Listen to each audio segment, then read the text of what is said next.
in Ghana to another edition of Talk Chaw Xtra, the XXL convo. Here, we delve into the biggest stories of the week. Like every story that was big in the week, it has to end up here. If your story doesn't end up here, is that one to your story? But yeah, tonight we are looking into what has been going on between Stonebwoy and his arch rival Shatta Wale, which is a usual thing. We are tired of those two, if you ask me. But this time around, he did it as a combination of his arch rival and Sarkodie, who we know he doesn't really have qualms with, but I don't know, some way, somehow, they are in the gutters together. Then we look into Mahama's tour of the United Kingdom, London, and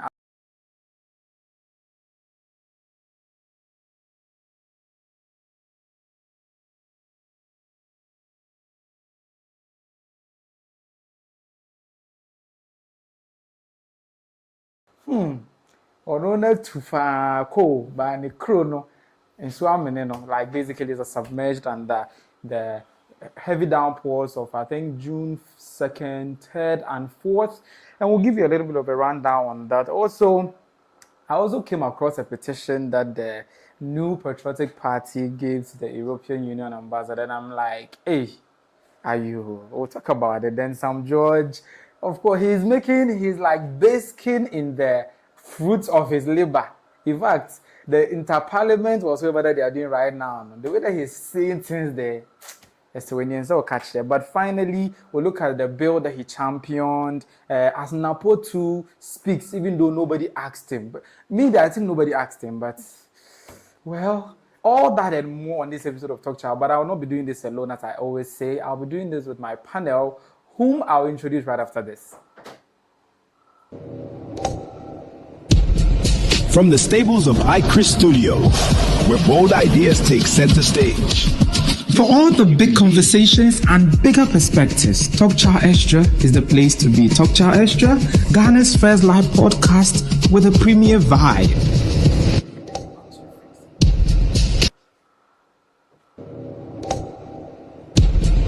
From the stables of iChris Studio, where bold ideas take center stage. For all the big conversations and bigger perspectives, Talk Chaw Xtra is the place to be. Talk Chaw Xtra, Ghana's first live podcast with a premier vibe.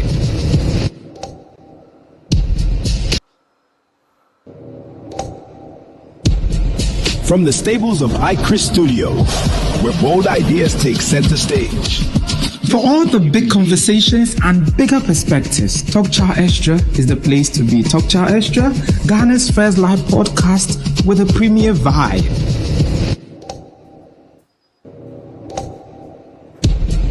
From the stables of iChris Studio, where bold ideas take center stage. For all the big conversations and bigger perspectives, Talk Chaw Xtra is the place to be. Talk Chaw Xtra, Ghana's first live podcast with a premier vibe.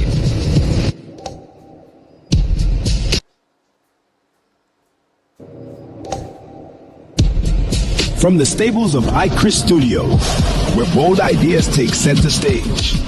For all the big conversations and bigger perspectives, Talk Chaw Xtra is the place to be. Talk Chaw Xtra, Ghana's first live podcast with a premier vibe.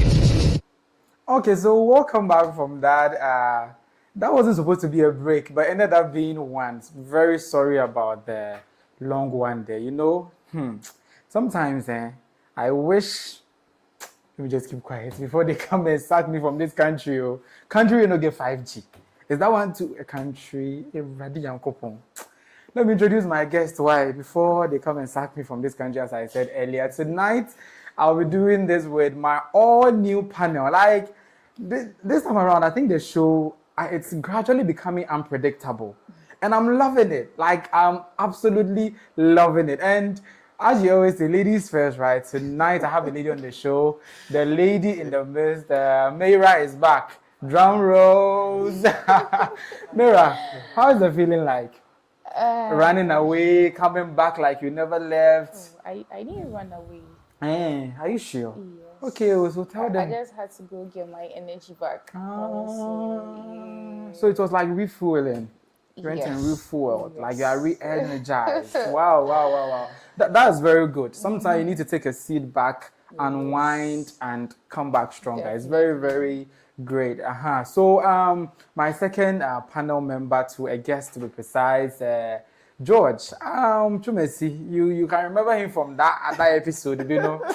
Hey, the Doomsday episode to be precise. Oh. After that, he's now back. I don't know what he will bring to this show, but it's definitely a lot, isn't it? Yeah, it's nice to be here once again. Yeah, Chris. Yeah. Good evening to all your people as well. Thank God. We thank God you are back, and I know they are receiving your greetings. So yeah. So today on the show, I've already given them a bit of an overview of what we're going to do, and we are starting on a rather controversial note. Over the past week, it's been back and forth between the camp of the Bim Natives or Bim Nation and the camps of Sark Nation and Shatta movement. They are all at each other's throats because somebody did something, somebody tweeted something. Now then, somebody thought you were tweeting about me, and somebody is saying, I'm not tweeting about you, but everybody else is saying, yes, you are tweeting about them. You know these people that I'm talking about. That's Stonebwoy, Shatta Wale and Sarkodie, and that happened after they pulled up for their boy Kweku Smoke. Their boy in the Ghanaian. I'm saying it with a pinch of salt because and your boy na Shatta Wale ma onkofoko bono a few years ago no. Kweku Smoke. Onininya kasakitwe he had a little qualm with Kweku Smoke and he had him jumped. He was beaten to the pulp. But all of a sudden, bygones are bygones. He's doing a show in London, Electric Brixton to be precise, and Sarkodie pulled up, and guess who the surprise act was? Shatta Wale, right? Let's take a look at the video in which Sarkodie was performing a particular song that you all know. He will collect your girl, Major Girl. And Shatta Wale pulled up on stage. Let's take a look at it.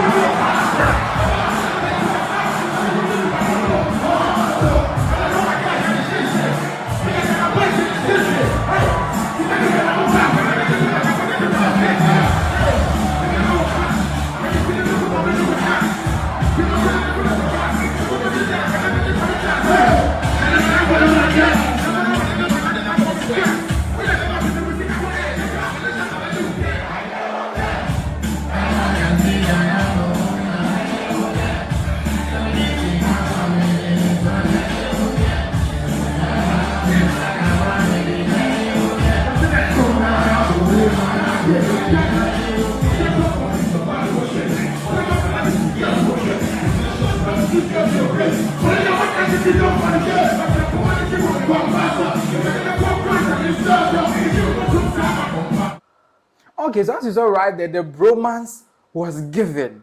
Everybody was loving the energy. Like these two, you know that song of DS Major Girl, no? I will snatch your girl to wit.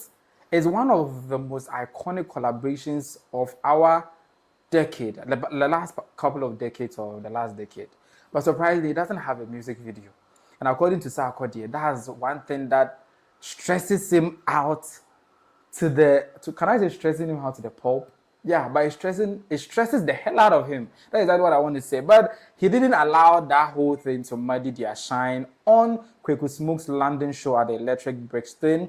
They went on after this. The bromance went off stage into the backstage, and it was all love and whatsoever. But for those of you who were in backstage, maybe you did a video to see what I'm talking about, right? You did a video to see exactly what I'm talking about. Watch this. Shatta, look.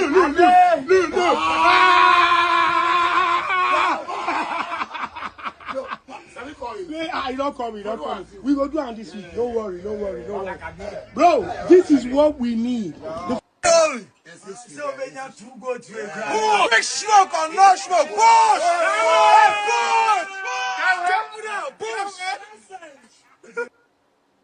Okay, so as you saw on one stage, a young champ, Kweku Smoke's stage. So he was obviously very excited. That's why he popped champagne.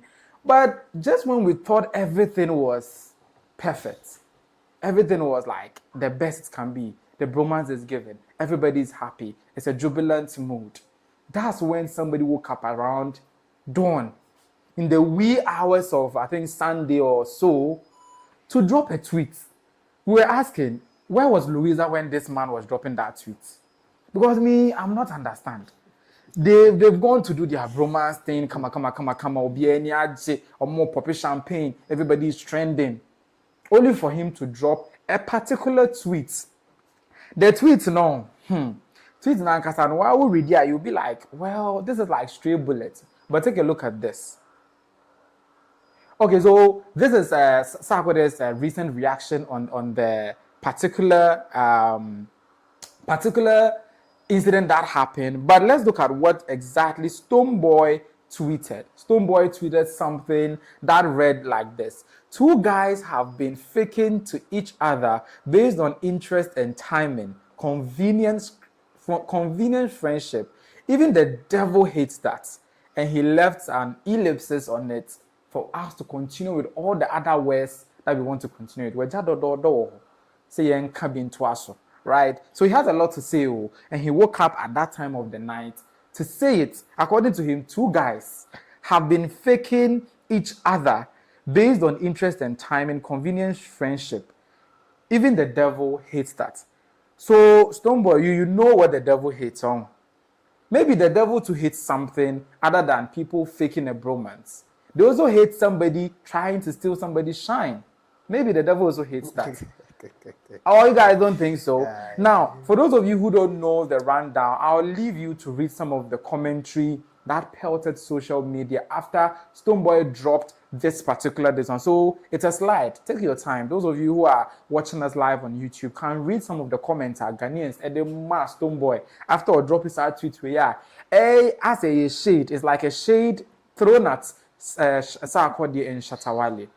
But while you take a look at some of the comments on the screen as they are rolling, my guest in the studio too would also give you their thoughts on what Stonebwoy posted.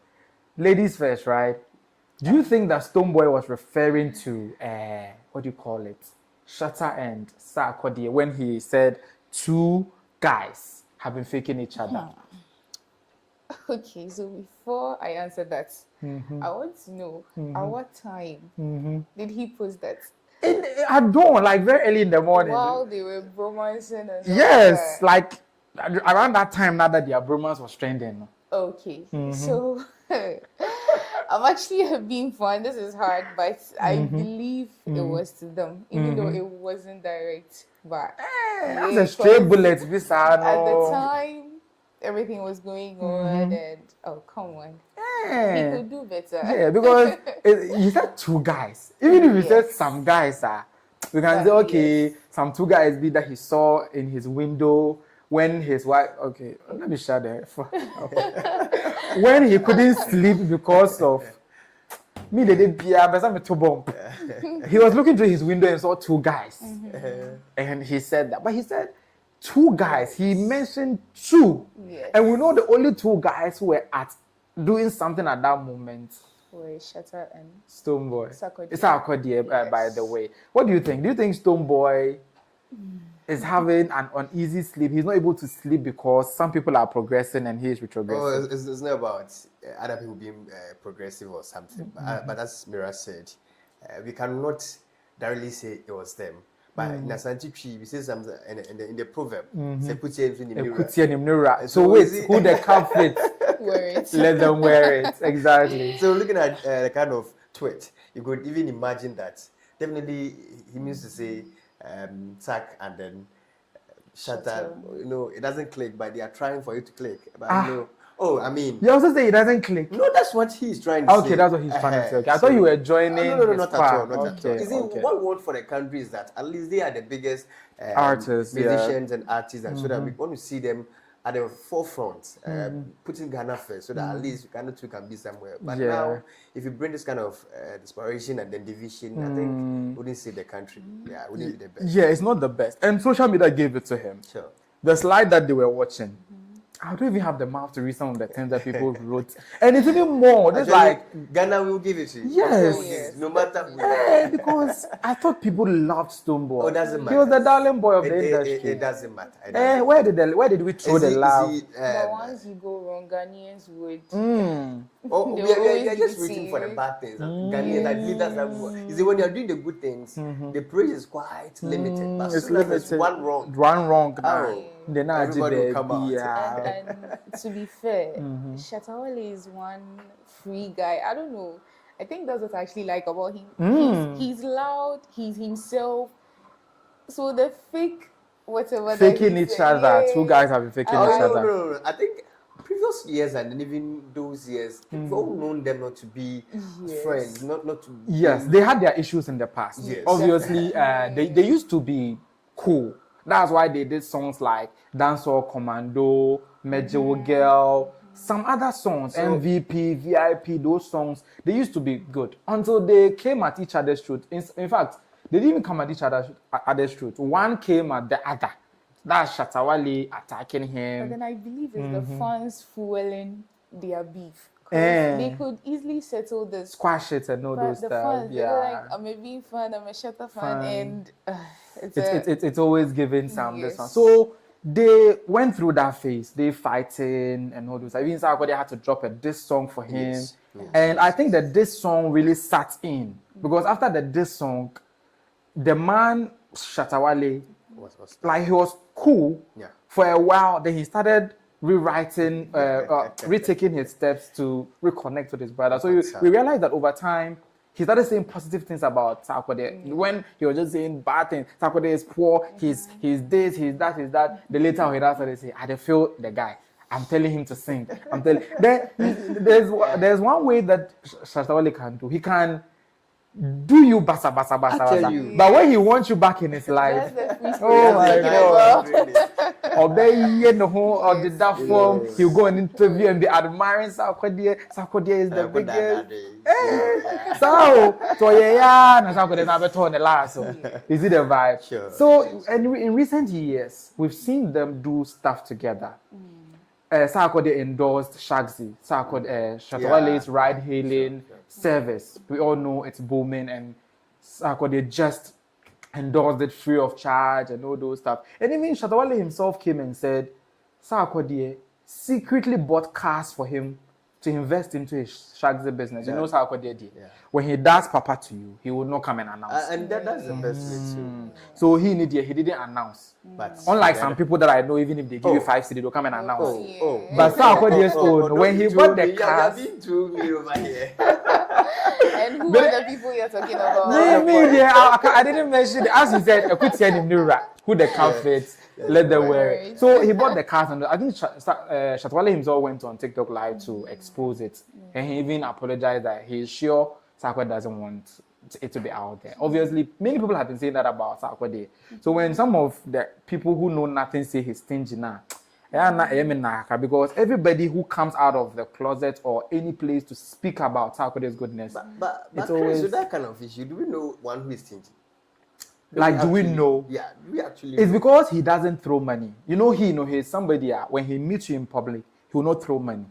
But when he meets you in chambers, he will do you fine. Wow. Many people who went to his nasi, those who went to him, paid homage to him, come saying 10,000, 20,000, 50,000, and nobody ever gets wind of it. You see the vibe?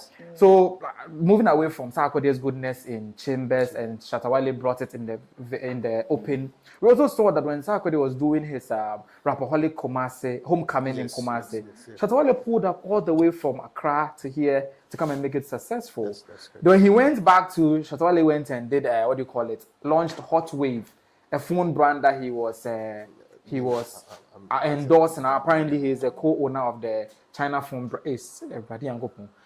brand. I always say China phone brand, even though it's made in China, but I don't have to say that. But basically, when he unveiled the Hot Wave, we also realized that Sarkodie quickly also endorsed it and said he wanted his Hot Wave, basically trying to give momentum to the brand that his friend is doing. So looking at this trajectory that I just gave you, from what they were, nemesis, beefing, advice, he's trying to reconnect, they reconnect him. Now they are more or less exchanging favors. This one does this one does that, this one does this, this one does that. Okay, so can you read Stonebwoy's? Yes, so now again. So on this backdrop, let's read Stonebwoy's this one again. He said these two guys have been faking each other based on interest and timing. You realize that every time that Shatta Wale needs Sarkodie, Sarkodie shows up. Yes. And Example, vice versa. Shagzy, he showed up for him. When Sarkodie also needed a big name on his rapper holiday, he's already a big name, but Yes. co-signs and the other It's very also important. help. Very important. He too came all the way. You see, timing and convenience. Because by then, he had received the cars already from But Sarkodie. you know, looking at these billionaires, millionaires, and those who have made it up, successful businessmen, Yeah. you could tell. And then they can even tell you that they never made it on their own. They had a partnership. They had people sponsoring them. They had people coming in to, you know, make them rise and shine. So even at a point where you are talking of interest and timing, whether it is so or not so, it takes someone for you to get there. It takes two.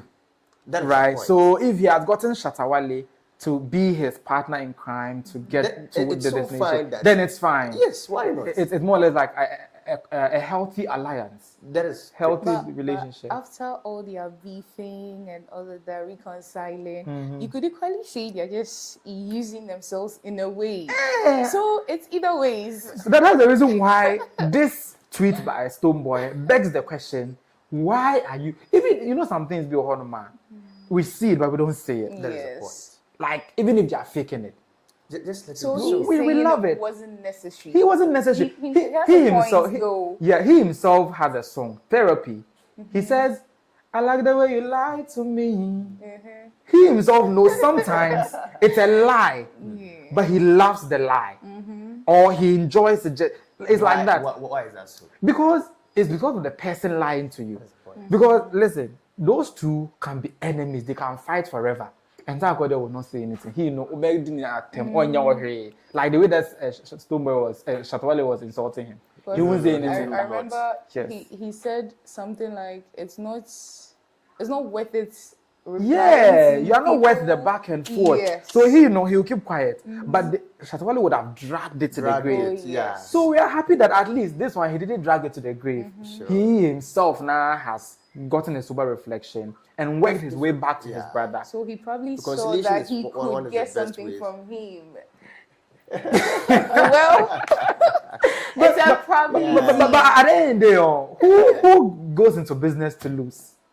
Well, no one does. So there should be a symbiotic relationship. So that And I was- think there is between these So people. that was the reason for the reconciliation. It could be. It I'm not could saying be. it is. Because already he knows his arch rival Stonebwoy, they cannot ever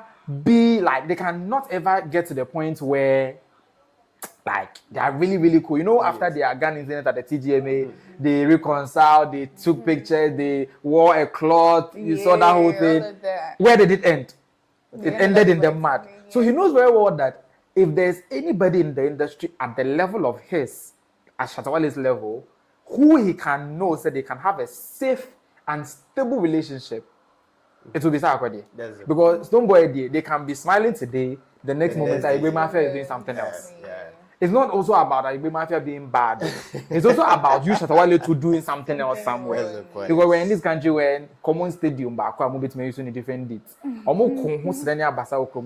They fought over it as though the stadium cannot occupy two concerts within a time frame of, let's say, 10 days. Let's say you play yours 21st of December, you two play yours on 31st of December.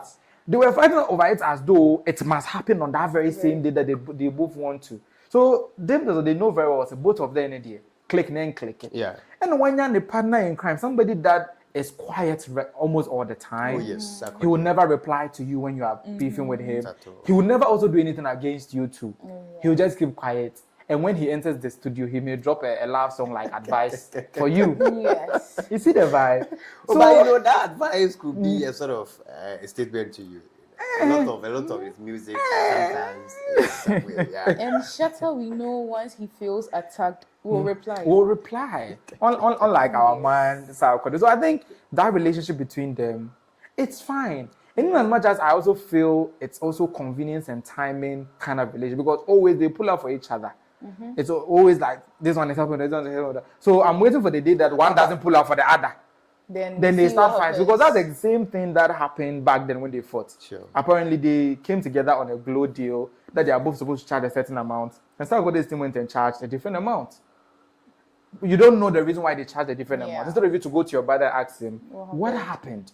he rather took to TikTok Live and Facebook Live to go and blast the brother. And we all know this brother of yours, when you blast him, he will not mind you. Not at all. And the more that he was blasting, the more distant the brother became. Yeah. After he realized that he was making a fool of himself, in quotes, and went back to the team to ask them what happened, he found out it wasn't even Sarkodie who took the money. It was his manager who was oblivious of the arrangement between them, who went and took the money unknowingly. So you see that thing? At the end of the day, you know, when something happens, we know it can end up in tears. That's right. But we are all keeping quiet and enjoying it whilst it lasts. Can Stonebwoy do same? Probably he does not feel safe within them, you know, and sometimes I believe that it's good. When you feel you're not safe at a particular place, you just have to distance yourself. But one thing I can also say is that after you've noticed you're not feeling okay over there, you distance yourself. Let it be so. Don't just come into it. Don't just jump into matters of such camp anymore. Yeah, just isolate your own self. Just be your own self. Be in your lane That's and all. go. But do you think Stonebwoy feels insecure, like the way that they are going, like they are moving together, and he feels they will form a formidable force, and over time his career would dampen or fall off or something? I wouldn't say he feels insecure, because Stonebwoy is a goat on his own, Shatta is a goat on his own, Sarkodie is a goat on his own. They do different things. When you listen to Stonebwoy's music, at times it's calming.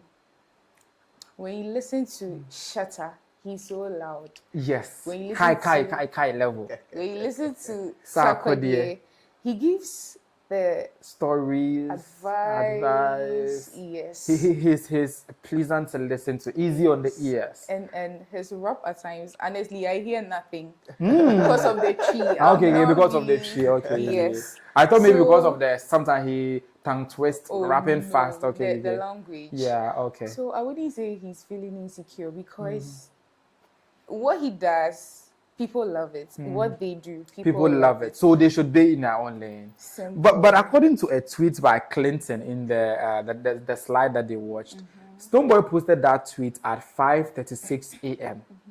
I can't confirm this time, but according to many people who reacted to this tweet that I read, that's the time that Stonebwoy posted it. The timing shows somebody who's restless, because I don't see somebody waking up this early in the morning just to type this.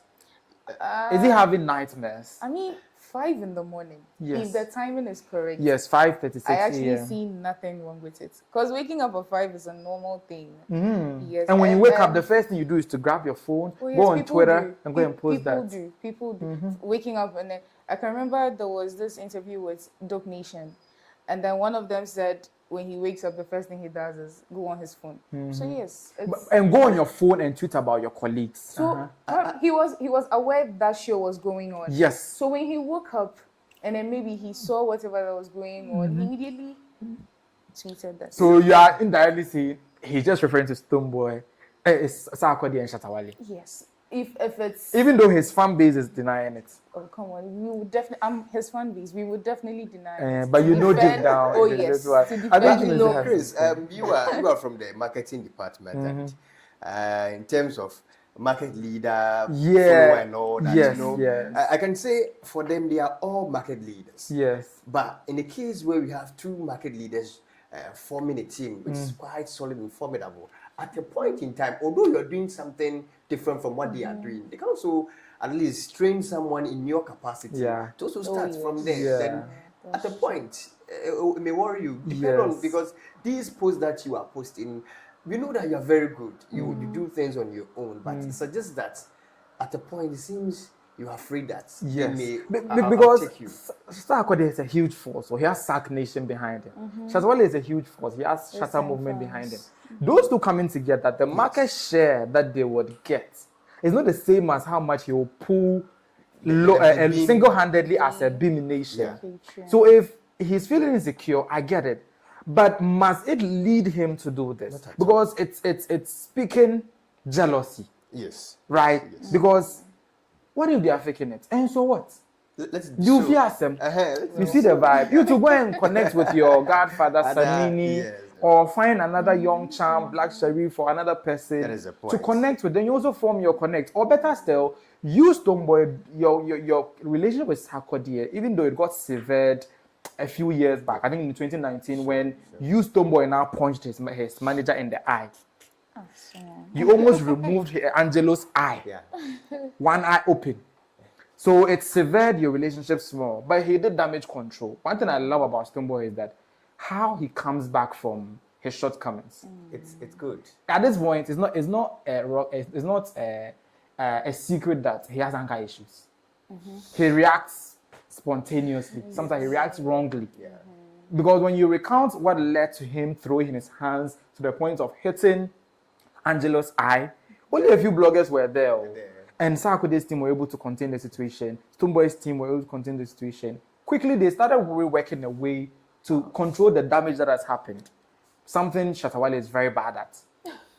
or the board in the way now. The next thing he was on TikTok live But explaining. if you see Mokrano, there's no way you get two quiet people working Yeah, at the together. same time. Yes. But at the end of the day, what I'm trying to say, his relationship with Sarkodie is not that bad. They reconnected after a while. Whether bad or not bad, they've been able to come together. Yes. That's what we are looking So maybe he should also connect with Sarkodie so that Shatta Wale and Sarkodie have their clique. You two and Sarkodie have your clique. that would be a Maybe perfect- you and Shatta Wale can never have a clique. We Leave it understand. as such. He said it Atika, himself, atika. actually. What do you mean? He said even his mom Yeah. wouldn't. Why would you have to say all of Because Shatta Wale said he unalived his mother in a tweet that is available for everybody to see, but they keep denying it, even though me myself, I've heard Shatta Wale say it several times that he has used his mother. But anyway, it's fair enough you can never be in good terms with Shatta Wale. Yes. But if he's doing something with another person, maybe he shouldn't poke his nose into it. Yeah, that's right. That's correct. So this advice that I'm giving, I'm not the only person who's giving advice. Oh, no. Sarkodie's advice that he gave a long time ago Yeah. has also found its way. He gave it to his arch rival, but it seems to be like, I don't know, they didn't say stray bullets or something like that. It seems to be it's passing to Stonebwoy's side. Yeah, the video of Sarkodie's advice, that line in Sarkodie's advice, which seems to be a shade to Stonebwoy. Confidence is where you're able to compliment people without you feeling insecure. So if you feel say you got it, no need to downplay the next man who's thrown on a fear. Ultimate confidence, the brand be solidified. That be why my love be pure. Brand be solidified. That be why my love be pure. My dream is to bring all the artists together, even though they gotta get back to secure. So you heard that, right? He said confidence is where you're able to compliment others without you feeling insecure. Obviously, Stonebwoy couldn't compliment Kweku Smoke, Shatta Wale, Sarkodie for a successful concert in the UK. He's feeling insecure, isn't it? Going by this line. It will be in the same way with Akabeneze's program and then the Louis, comment from Louis. See, it wasn't necessary. Yeah. If you believe that, I wonder how that topic fell out from last week's episode. Yeah. I get. So I believe that if you know you cannot click with them, it's fine. You don't fine, understand. yeah. Just go your way. Because I think last week a lot of people have been bashing Lewin on these comments that he because made. Whether Dr. Likey has done his show at the O2 Arena. Whether you introduce him to a business model for him to sponsor whatever it takes for him to do that program, there was no need for it. You should be happy. We believe that Stonebwoy, you're a very great artist, so you can just be in your lane. In your lane. Do whatever. Or better to just come and say congratulations to Kweku Smoke. That's all. Cool. You didn't have to add the two of them. It They are wasn't freaking necessary. dead. You know that he dropped this and he never congratulated Kweku Smoke. Look at this. He couldn't able to he didn't able to bring himself to compliment another person without feeling insecure. And that looks bad on him, isn't it? And I know he will do the damage control. He will be able to fix it ASAP. so. As for him, I know it. That's one thing I love about him because everybody can fall, but two wrongs don't make it right. Not at all. He always makes sure he doesn't have two wrongs. Sure. He hits your eye, he does the damage control to make sure you're in good terms. So Wish I him know for the best. he would fix any issues that there is We all emanating hope for the best. from this. But somebody has actually asked Sarkodie to speak on this issue.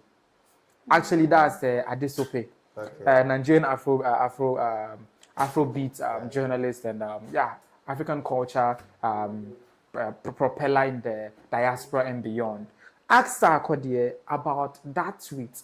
And Sarkodie had a rather unconventional, unexpected answer about what happened. I would want us to take a look, listen to what Sarkodie said.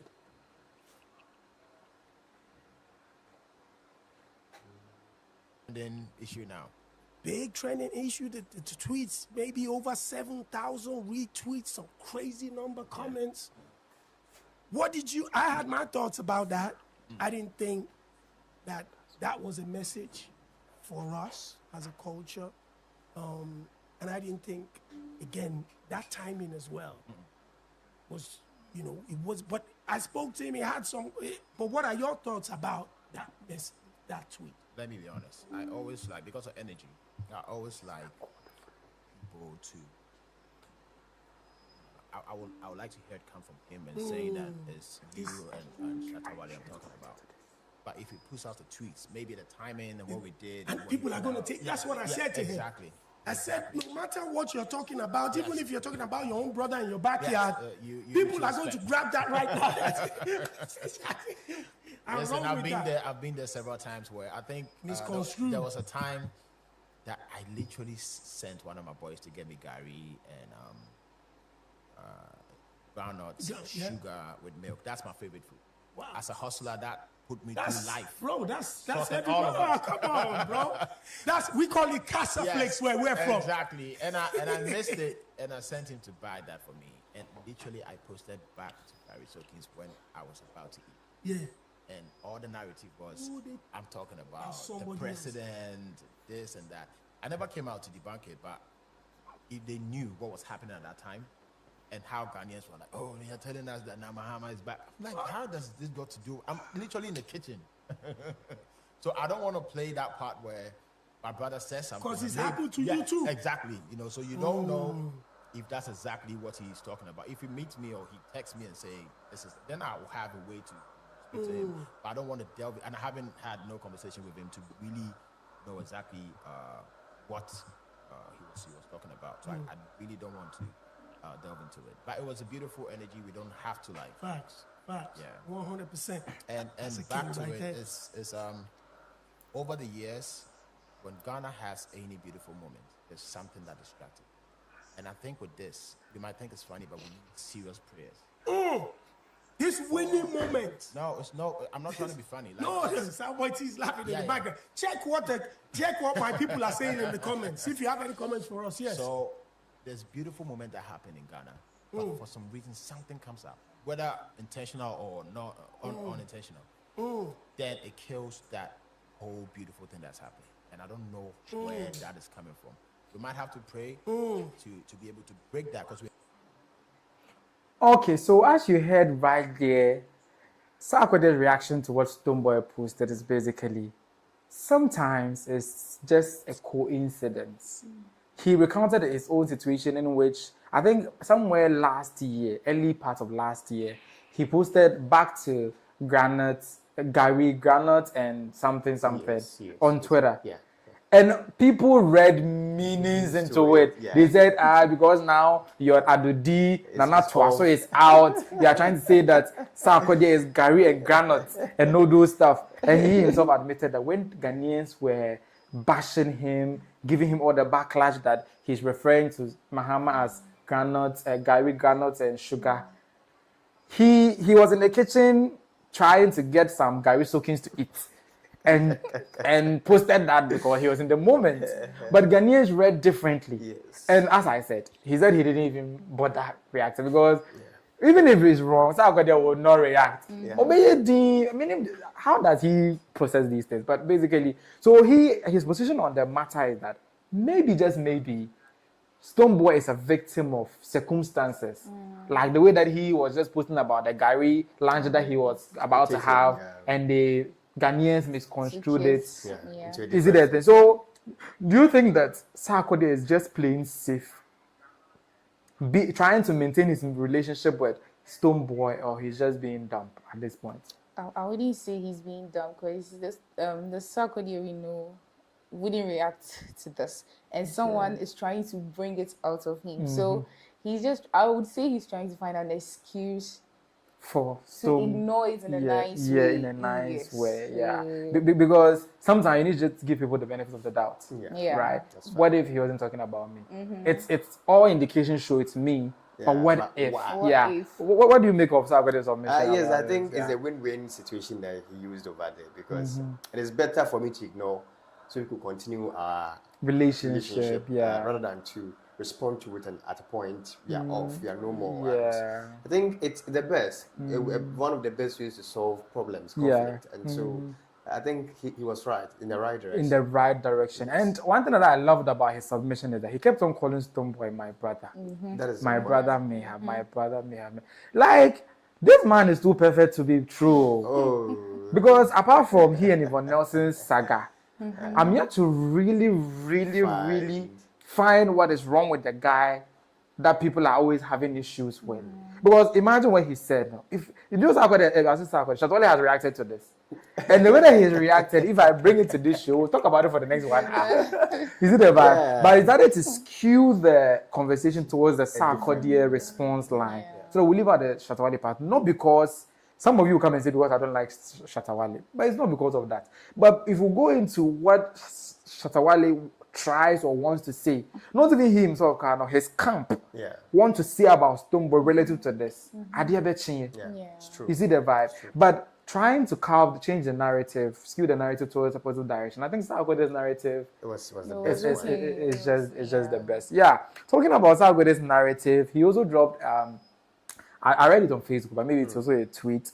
I think my producer wrote it at the early parts of the show. And it was a post like that he posted. I would want to read it, so that's why I wanted it on the screen. He was like, I can imagine it's very hard to believe. Not that I care, but I legit don't give AF. Over here, we only care about what's necessary. At the top, you only care about what's necessary. So, as to whether you believe that I don't know what Stonebwoy said is against me and Shatta Wale or not. He even said, not like I care. Yeah. And it's not like he cares whether we Ghanaians, we believe or not. You see, this is, that's what I've been telling people. There's politics everywhere. Yes. This is going on, it's quite political. Yeah. Why? Because why must you be jealous about your brother having a relationship or a good relationship with another one? There should not be something like that. So it goes back down to the followers, the fans. They're always fueling the fire. I get it. They bring up these things. All these if things. Not the fans. I believe that there are a lot of issues that would just die So the fans must be careful. We must also take our time as to how we respond to matters and all that. We'll be free to go anywhere we want to go. We won't go freely. Mayra, do you think that the fans who are always fanning the beef fire, the stew that has the fire that has the beef, you know that these ones are fanning it, always making sure the beef is blazing. Do you think that this time around, the fans, Shatta Movement, Sark Nation, and the rest, they are making a mountain out of a molehill when it comes to these streets?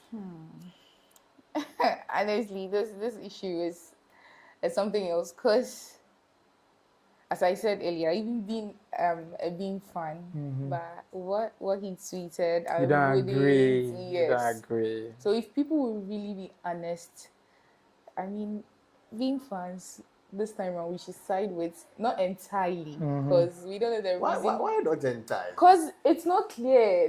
What he tweeted is not. It reads. Are you sure it's not clear? Yeah, it reads.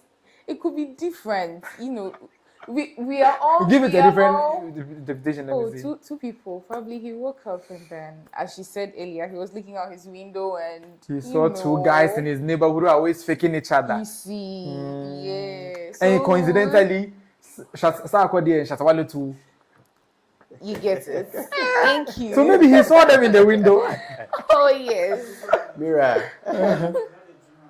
Maybe he dreamt. Yeah. It's possible. Maybe he dreamt about them. And You what know, happened? Probably that's what woke So, him so up. agree with us entirely, not part. No, not entirely. Come on, I'm still a being fan. Oh, You come get on. it? Oh, Yeah. yes. Jay, so before I go on to something very nice that is happening to Shatta Wale in the UK, London to be precise, let me read some comments on our YouTube live. This conversation is happening live on YouTube. It will also be available on podcast platforms. That's Spotify, Apple Podcast, Amazon Music, and YouTube Music. So if you are watching us live right now, you can go on iChris Studios and go and drop a comment. We'll read it while the show is going on. But in case you are listening to us or you want to catch the playback, it's available on the same channel and also on the platform that I mentioned earlier. Going right onto Facebook, I have Abigail Anderson, my number one engager of like the last few weeks. She's just been on my show. Thank you very much for coming back. She's like, you really kept long. Yes, today it's like we kept long before we started, and I forgot to even apologize. Sorry, that was very rude of me. We had technical challenges. You realize that even when we started the show, before I could be able to introduce my guest, the montage has to roll for a long time because of those issues. So Abigail, forgive us for starting late. Abigail Anderson too came back and said, finally you have given us a girl. And that's Mayra, yours truly, ours truly, Mayra. Abigail Anderson is very, very happy to see you. See, yeah, Abigail. And I'm not new. I just went off. Yeah, she went off for a minute, and she's back in full force. So I think girl power, go girl kind of energy from Abigail Anderson. And also, Abigail is like, iChris, it seems you are a Sarkodie fan. These days, Abigail, as the old person watching me, hey. Okay, So the because I just watching me. Oh, but basically, I love Sarkodie. Sure. I love Sarkodie. You know me. Yeah, I love Sarkodie. I love Stonebwoy. I also enjoy Shatta Wale's music, even though. We love them all. Yeah. So the thing is, Abigail, okay, Wooded Echo is also back. Welcome to the conversation. He's saying, where is MJ to roast this girl? MJ, it's not the camera, MJ. MJ, wait, to roast me. Yes, do you know MJ had been roasting girls? You know, funny enough, before we started, when the call came through, he was like, he wished he was here to actually go banter to banter. Yes, because what he's been saying about ladies on this platform. I actually wish he was here as well. I'm waiting for the day that he will clash with a lady on this show. And I hope next week he comes around. Yeah, most definitely. Now that we are rolling out our girls' red carpet, MJ, they are giving you this one. Yeah. Wooded Echo is also saying, you guys be sitting my man out. Okay, that's MJ. Like, Wooded Echo is disappointed MJ isn't here. Yeah. The thing is that, you know, sometimes we have to, we have to go on vacation, they have to take a breather, they have to refresh and come back. Like the way that she said, she went back and she's coming back stronger. She took a back seat and she's come back stronger. Like that sometimes, the variety is the spice of life. So, yeah, they're fra. But going forward, when we get a bigger place, we can even host all of them, 5 people on set. You just wait. It's about to get even more interesting. So no worries. Why? David Rotojoto is saying, where is MJ and RJ today that we have a girl on set? Somebody is saying MJ should come and roast you. RJ today, he's my line, you know, the feminist people. So they will roast you. But MJ, that boy, you know. Oh yes, I'm prepared for him actually. So, MJ, they said they are prepared for you. So as and when you drop, they'll be seated here, right here, waiting for you. Speaking of Shatta Wale, who somebody just said I'm a Sarkodie fan, Shatta Wale. Shatta Wale is currently in the UK, London, for Ghana Party in the Park. This year, it has been renamed to Shatta Fest. You know, the first Shatta Fest happened here in Ghana at the Independence Square, where he had an unprecedented amount of people, standalone concert in Ghana. People claim it had about 600,000 people. One of the largest, if not the largest in Ghana's history. One of them. Just that our statisticians weren't able to give us a convincing number.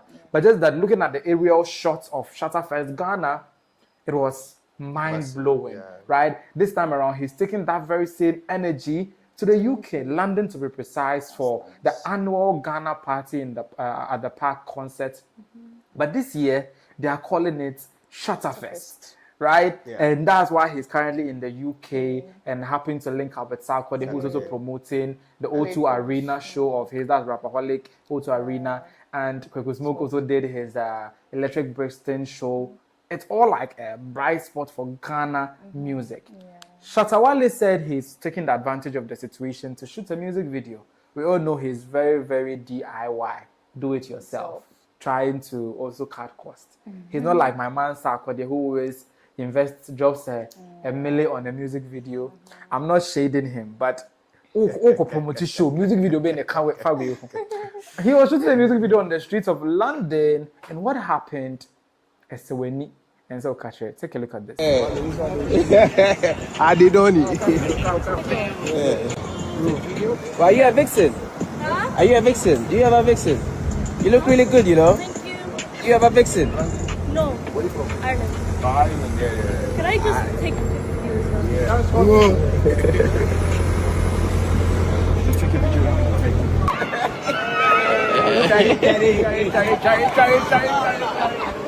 Oh, that's just a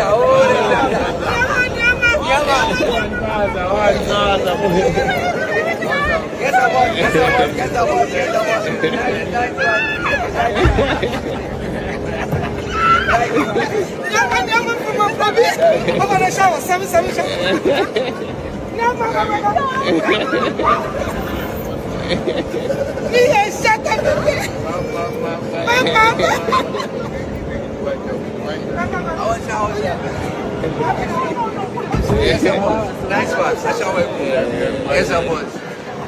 Nice one. Yeah, everybody wants that.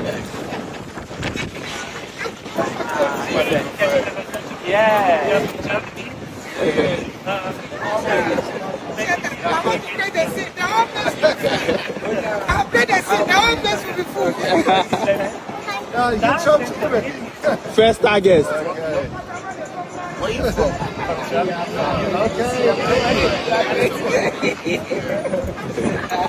Nice one. Very famous. Nice.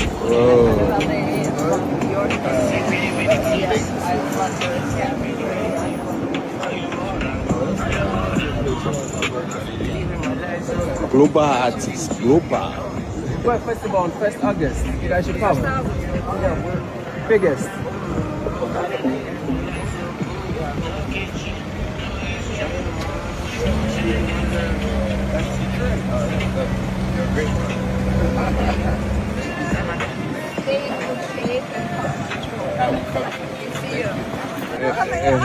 Hi, nice to meet you. Where's my photo? It's here. Oh, okay. 1, 2, 3. Come on. Nice. Yes, but now we are talking about your sound. Thank you very much. It's the festival. Okay, so as you saw right there, you've seen your eye top something. What when this idea? Like Shatta Wale got love on the streets, and we all know Ghana here, he got love on the streets. But this wasn't Ghana.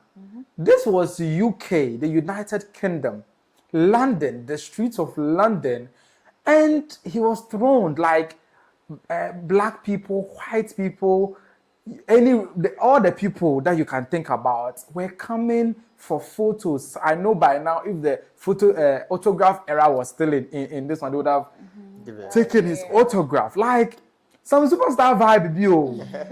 Like when I saw the video, I was like, I can't ask on your small. Oh, David, the one. Because Sarkodie, Mrs. Sarkodie, Shatta Wale dear. See, as a local champion. Oh. The man said a local champion, I go do land and after that, bro, funny person money in traffic check. And I'll be honest in a connecting, we'll be honest in human India.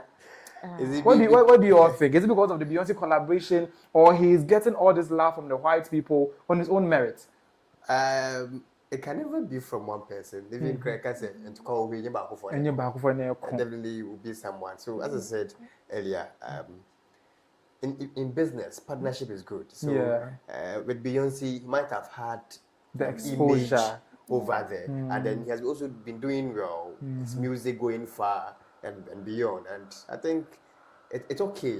It's nice. Not even just for Yvonne's exposure, but he has also build up himself, his music, the industry for himself. So, for himself. What do you think about that reception in London, on the streets of London? As he said, I think he has said it all. Basically. So should we give all the credit to Beyonce and her already feature, or Shatta Wale himself has worked his way to the top? Shatta has been working hard. So I wouldn't give full credits to Beyonce, even though you can give some of the credits, like 70%. 70 is big. Shatta is working. To Ghanaians home and then the abroad. diaspora. Because you see that mother that was there, she was like pam. A very mature lady, and she knows pam. The excitement. And the white people that came, they want to take pictures with him. I don't think you just see anybody on your street and you want to take pictures with them. They must have seen him somewhere. You see that thing. So at this point, I think we should declare him a superstar. He's no more local champion. I mean, is he? Because even though at a point they drummed it down our ears, I nearly believed it. Because man literally never looks like he crosses a border once every blue moon. It's like he never goes anywhere. But the one who's been going everywhere is Stonebwoy, whom he calls a travel and tour artist. But I think we should see more of him doing this. So that kind of name. Champion. So so when you're stationary, you don't get all. But Rollins said, I'm on tour. There are two problems aside, but the former president said, I'm on tour. Rollins. So Rollins didn't get it well. That's probably thought of he being local champion. So not knowing that when after watching here flying. It's very, very nice. And a little bit of promo for him too. The Shatta Fest that I spoke about earlier is happening on the 1st of August. The annual date. This time around with Shatta Wale, and the way the Sarkodie is also around, a little bit is saying Sarkodie will pull up, and the other Ghanaians will all pull up for him and all that. And we're up for it. For those of you saying I don't like Shatta Wale, her story come Maya. But I think Sarkodie to have a program in London. That's next year. That's 7th March, 6th March 2027 at the O2 Arena, the 20,000 capacity. I think that's why lately he's been frequenting the UK, because he needs to touch base, engage the UK people to the point where they will buy the ticket. It's 20,000 capacity, and they are planning to even extend it to about 25 or 22,000. That's a huge number, and it's a history he's making. The first Ghanaian artist to sell out the O2 Arena. So I think this year and next year, Ghana is just setting records upon records, because there was a time that Nigerians were doing it. Davido did it, Whiskey did it, Burna Boy did it. Now Ghana too is moving towards that lane, and I think I'm loving it. The energy is given. Let's sell our name out there. Exactly. That's the reason why the bad energy Stonebwoy was bringing. People weren't having it. You see the vibe. So the thing is, it wasn't a bad energy, because according to his song, he said with Samini, he said electric energy. So it wasn't bad energy. He's giving them electric energy. So like, what's up, Accra? You don't need that. It's bad. It wasn't.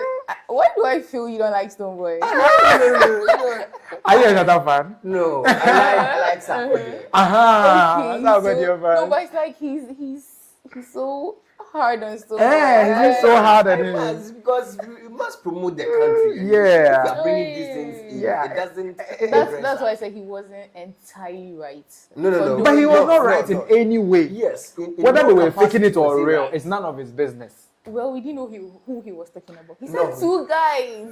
And the two guys. This interpretation goes straight. It's a bullet. He said it's the AK-47 bullet. So, no.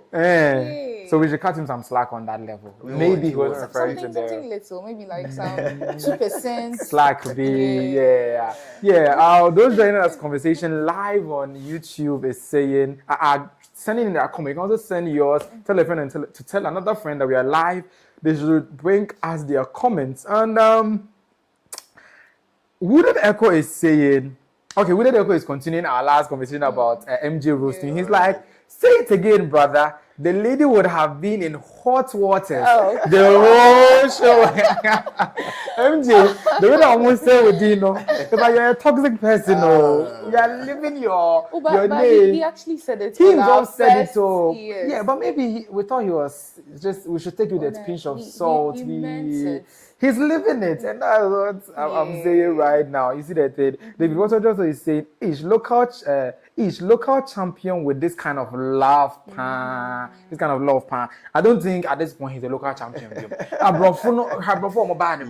I don't even think that's the entire video. There's just like a snippet of probably a longer engagement with people on the streets of London. Yeah. And I don't think if you are not up to a certain status, you'll be able to get people wanting a picture with you. Actually, White people. The kind of I think there was a kid.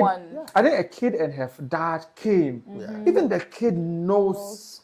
Yeah, that is so good. Yeah, that's a whole lot of a lot. The local champion title to Kwame Eugene. Hey, what the table you are shaking. No, I'm just picking it from a line in his song. Which song? The wish I go further, but I'm full of calcium. I'm the baddest overseas, yet the local champion. I mean, you're bad power. She has quoted him. She has used his own line to just put him in the local. Because Shatta is he's a national superstar now. So why don't we? We want a new local champion named Kwame Eugene. I mean, he said himself. He's the baddest overseas, but then the local champion. No one's accepting this. No. Why are you against this? But he himself said it. Yet the local champion. Being one baddest overseas, Charlie, you have name. Someone. Yeah, he's trying to say that he's a superstar outside, but and he's still a local champion. But Mayra is saying really he's a local champion. No, someone who's a superstar.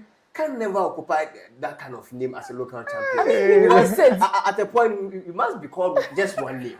And he's, I mean, taking both. No, it can't be possible. So he can't be hot and cold at the same time. No. Oh, it's like haven't you heard in Swear the dead? No. It's like you're trying to be God and then the devil. No, you just want one. But we have them. So Wooded Echo is saying, since when did Shatta become a local champion? Wooded Echo, are you trying to say that you are hearing it for the first time from me? But I don't know about pass them, sir. I don't know. Go for didn't you hear it? People have been saying it. Where's the Shatta fans now? I will be sending on me. Wooded Echo, Mimpesa.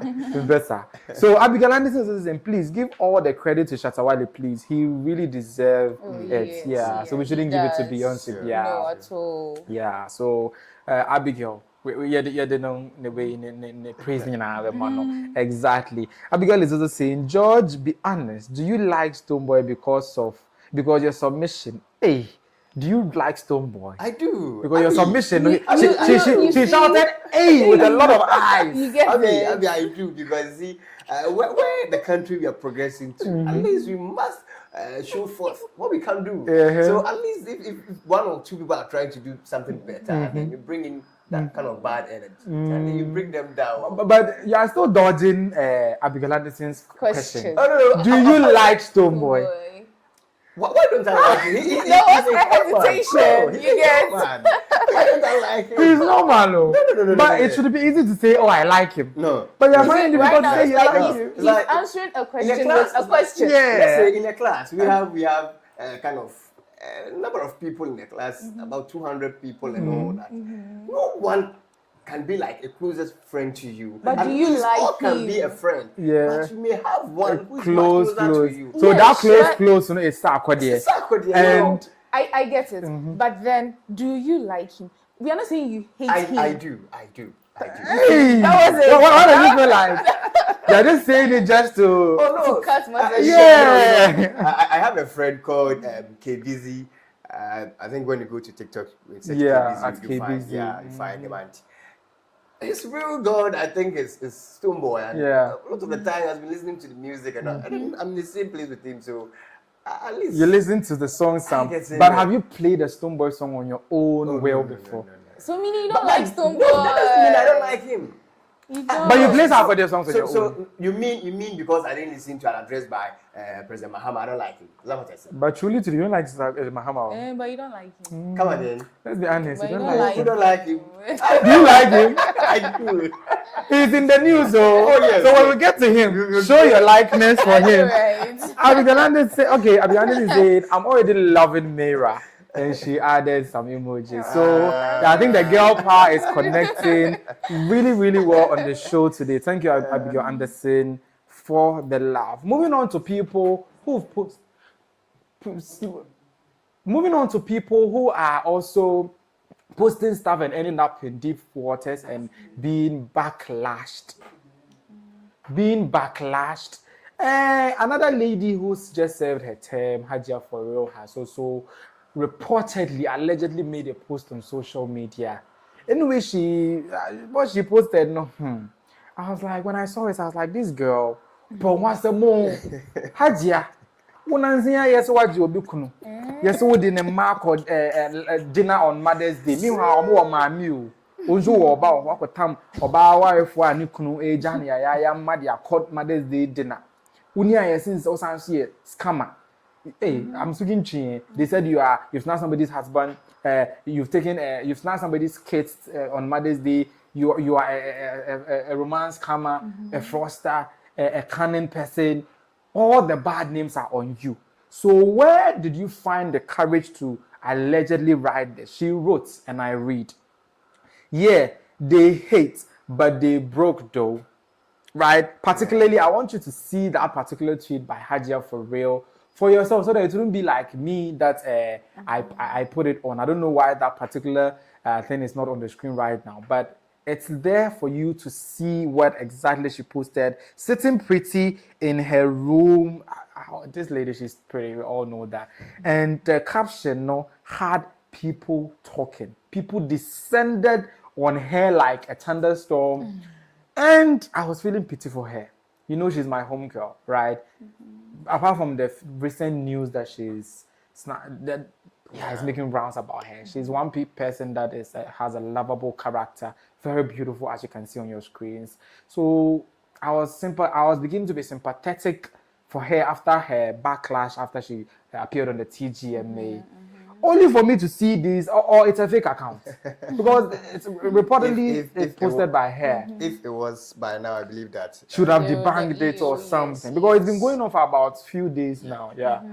Yeah, but what do you make of that post and the subsequent backlash from Ghanaians? I can't even read some of the things that they posted. I read it, and then people. I think one comment that got me laugh was that, "Hey, I know my friend is so brutal." Yeah. So, and then I think one person says that you subtract your scam money from your real money. Yeah. And that's what the kind of worth we have. Notwithstanding that kind of comment, I would say, whether it's a scam money or not, as it stands now, she's having it. She's having it. So there's no way she's going to subtract a scam money from her own worth. So I think we should be frank here that whatever we are seeing, she's far gone. Whether she has been snatching people's boyfriend, husband, or whatsoever it may cause. She's having the money now. She has the wherewithal now. Yes. But we shouldn't care where she got the money from. Although I've been listening to my grandfather, the Santini. He says that we should not praise someone without knowing the source of wealth without questioning its source. You see, and for me, coming up, I've just advised myself, because I don't want to speak about pastors. I don't listen to them. If I choose that this pastor, I can't speak about you. I don't even watch you on television. Yes, When talk I- less of speaking. When I come across your video on TikTok, I'll just Swipe. That's all. And I believe that's the only way as a country you can stay focused and then go on to do whatever you want to do. You see, over there, a lot of people send a whole lot of insult and other things on her. But Charlie, well, when you're in sick in the baby, no matter what. But should she come and shade us? We are broke. Why did you also say that? And all that.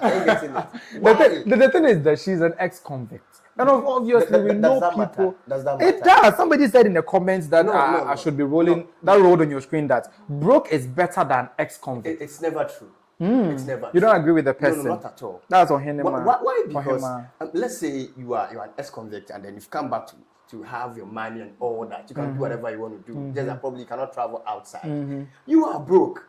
When are you going to accumulate that kind of fund or that kind of what she's having to even travel or even talk less to even move to one big person? Yes. So if you're saying or even snatch somebody's husband, like so you are saying broke is better than you be an ex-convict. No, consider her situation. Her situation is that after prison, she has been able to make it, whether by scamming or by snatching people's husband or whatever it may take her to get there. So I don't think being broke is better than. Are you justifying crime? I'm not. So Not far at as all. you become rich, No, not at the all. means to get rich, the end justifies the means. Not at all. Utilitarian. Even if you have to even use that, the Bible even says that whatever you are doing, the end is much very, very important than the beginning.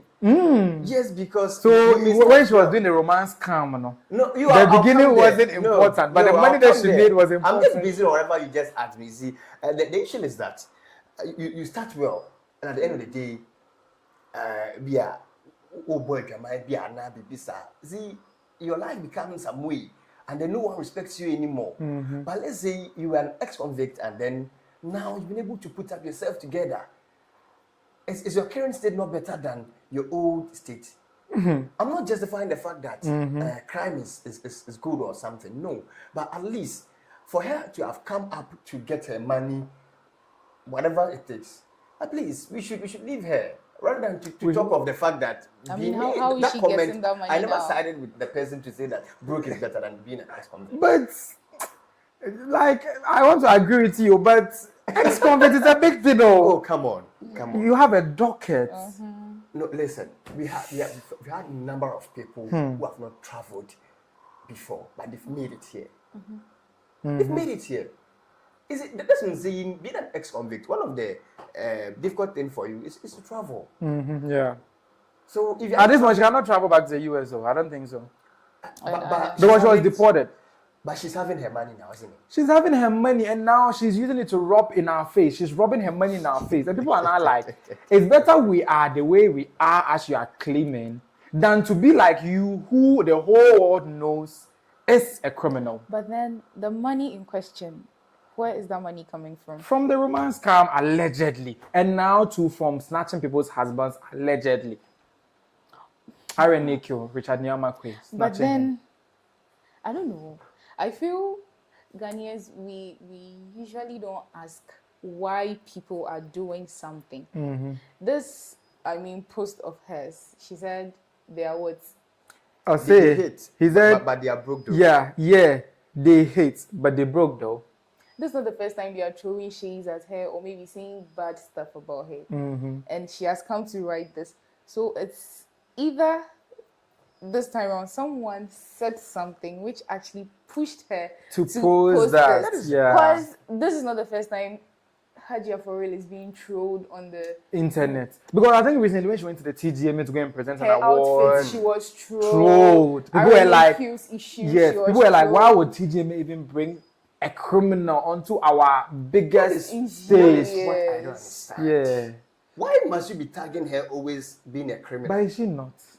So she can't even move around. She can, but she shouldn't be given the biggest stage of Ghana. How? Because TGMA is like the biggest entertainment stage of Ghana. How? Like, what morals are we, what lessons are we teaching the young ones about characters like that? If they go to jail and come and we give them all the platforms. I want let's say George. I mean you're quite political. Yeah. So let's just say I come in to your office seeking job. All right. And per my CV and everything, you find out I'm an ex-convict. What's the certainty or what's the percentage of you, giving me that job? Like with the fact that I'm an ex-convict. Okay, let me go by this. It is in Ghana that criminals are not even employed. Are not employable. Yes, when you go outside, some of these people are being employed pertaining to the kind of technical things they did before they were able to, go through their theft or their stealing. Are you getting it? But in Ghana, our culture, our environment doesn't allow that, and that's what I'm seeing. It's have a restriction being an ex-convict, but here lies the case. He's not coming for job. He's having her own money in her own way. Are you sure he's her own money her own way? Romance come her own money her own way. It's not her own way. Her own way, yeah, but not her own money. It doesn't make it right. Her own ways, isn't it? Because society frowns at it. See, let's agree those there would take certain things. But we are in Ghana. We are talking about Ghana. We are talking about happenings in Ghana. There are certain things we would never agree to. Sure. As a society. Yes. So she doing this and people criticizing her and all of this and she throwing shades. That's what I'm saying. It could be that this time she was pushed to the wall. Yeah. That's why she came to say this. But she shouldn't throw shades to everyone. She could do it directly to the person, but it shouldn't be directed to everyone. They hate, but they broke. Because I could be broke, but at least I don't have an ex-convict tag. Exactly. Somebody said so. Broke is temporary. A criminal record tends to stick around. It's never true. How true is that statement? Is it not? People have been saying this, that life is not like the Ghanaian movie we always watch. That in the first episode, the person is broke. In the next episode, or on a be in all. But you know that thing life, too. And that is real. People have been saying it. Unless you are determined. Let me mention my former TESCOM president, Kwame Fusu. Every morning on his status says that determination is enough. So in life, to become successful, you must be determined. Not just that you are broke and then you believe that it is temporal, while you are not determined to make it. But it's two things that we are just opposing here: criminality and brokenness. The criminal is broke shaming the broke person. and forgetting the internet doesn't forget. Yes. You could be that right now, let's say in 10 years to come. Yeah. Then TGMA, it becomes so. Right now, what do you say TGMA is on its peak? Currently, it's the biggest award scheme in Ghana. But I'm trying to say it's not international. Yes. So let's say it gets there, and then someone brings up something about Hajia4real. It could go like, if it was back then, let's say it's someone actually just sponsoring TGMA as a whole to go international, and this happening, they would be like, the fact that a criminal is allowed, an she's not a criminal anymore as of now, an ex-convict, it would give the person some doubts, the person will be a platform that criminals can come on.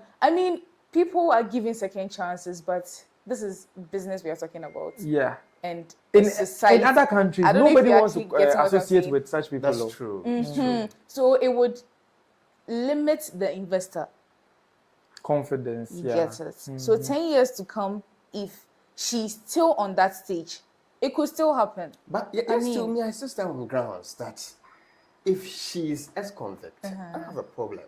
She's having her own money now. She can buy whatever she wants to buy. She can decide not to even partake in the TGMA. She can just decide to stay wherever she wants to be. We agree with you, but she shouldn't throw shades. And then Ghanaians too should not also force her to throw that kind of shit. Are you sure? That's why I said, do you know that the one who provoked her, we don't know the person.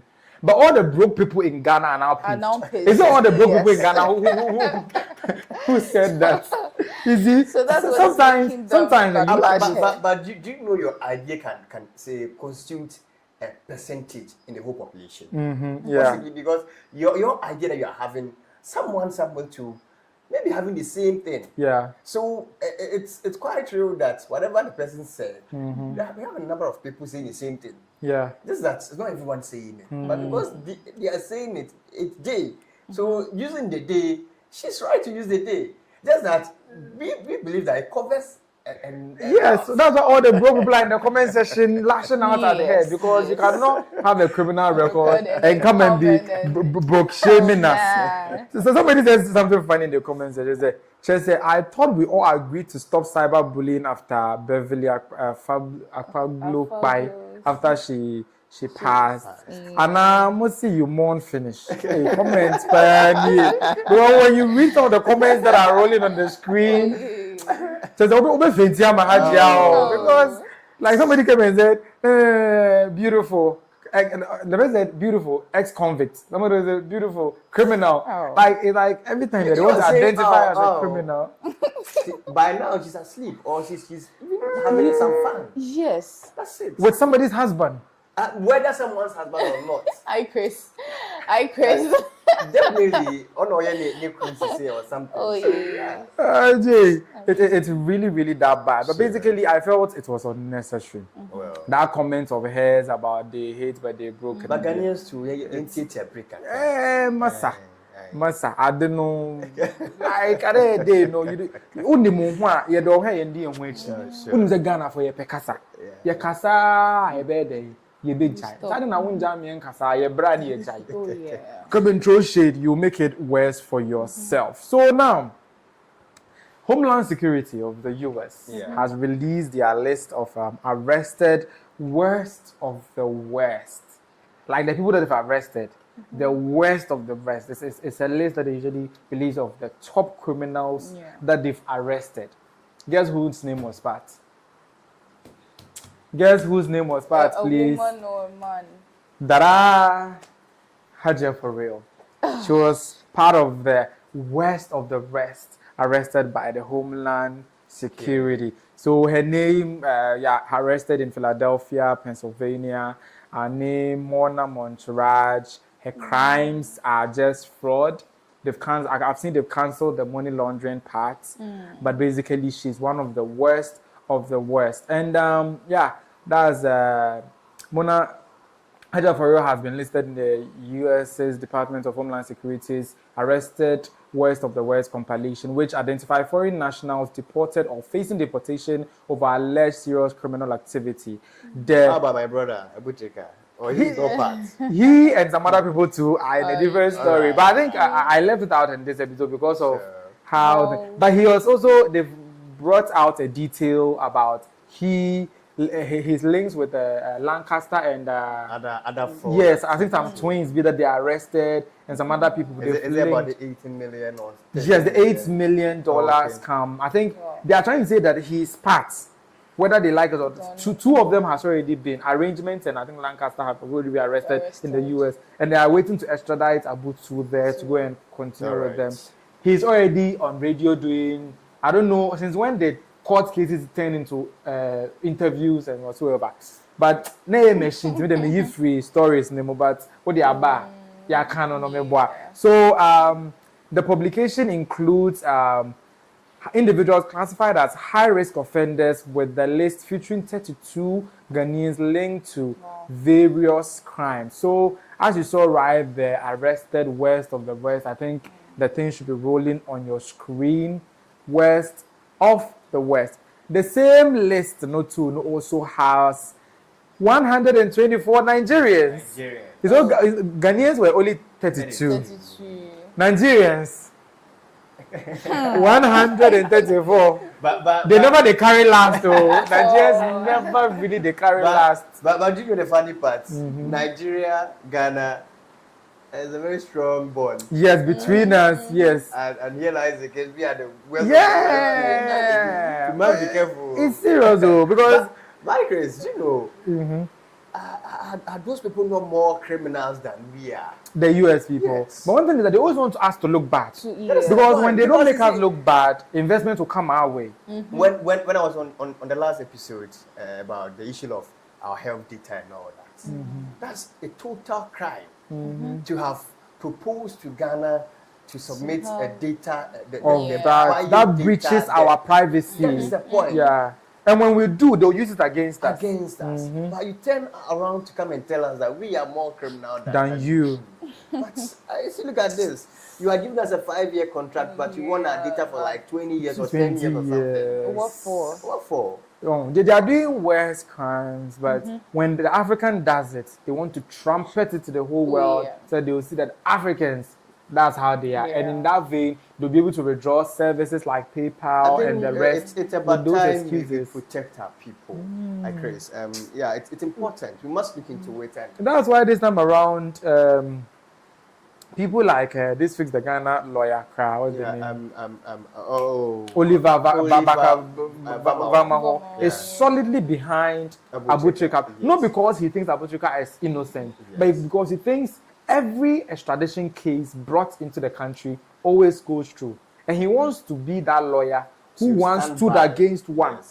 He never. I never heard Oliver saying the guy is innocent. No. He just says there he doesn't want them to always have their way. It shouldn't always be the case that whenever they bring up flimsy charges against you, Ghana will just meekly just hand over orders. Meanwhile, we have elements like your former finance minister. Yes. Who's gone missing. Yes. What are you talking about? You don't know your former finance minister again. You don't know his name. Who's that? Your finance minister, NPP but finance we had minister. two finance ministers. No, the one that you know I'm referring to. You don't know his name? Ken Ovoriata. Mr. Ken. You've made me mention him. Mr. Ken. How many extradition this one did we send for them to bring him back? Have they brought him? Have they brought him? You are there now taking your cases up and all that. Is and he? Even What they do? No, earlier your docket that you sent, had a lot of issues and all that. So then to the docket that they are sending for Abu-Trika to a lot of issues. Won't let him go. We'll do like barter trade. Abu-Trika for Ken Ovoriata. Simple. Ken was a public servant and you can't just But come back to answer questions and you are running away. That would be fine, but you cannot trade a public servant with... Why not? They are all Ghanaians. Oh, no, it doesn't matter. Did you know who they traded Christ with? The savior of the universe. Should I remind you of that story? You are going back. So don't say that you cannot trade. But we can't trade that. If even Jesus was traded with a common criminal, I think Barabbas. Yeah, Barabbas. How much more can Ovoriata, whom I don't want to continue. I don't want to continue because if you just serve the government and they said come back and answer questions about things that we don't understand, and you've been running like Usain Bolt speed, even though you claim you are sick. But no, it's not even about sick. When we see persecution, we see persecution. So let's continue. Oh yes. Chema, want to be inquiring they all here. You guys are going to talk about politics now, please. Why are you feeling uneasy? Are you afraid of politics? It's not my thing. It's not your thing. I feel left out. You must learn how to do it. But she will catch up. No worries. So that's by way of Mona and the West of the West arrested, released by the Homeland and Security. I wanted to say something. I mean, I feel these whites, they are in a way afraid because we have the likes of Chef Abby's putting Ghana on the map. So in terms of our food, and once it's Chef Abby's, it's Ghana. Yes. So they are just trying to do something to tarnish our image, because I think lately people like I Show Speed Cry are putting us on the map and all those stuff. Ghana flag is on it and all those stuff. So I think they just want to make sure that every time there's some depth, there's a spot in the white cloth. Because they have a bad president actually.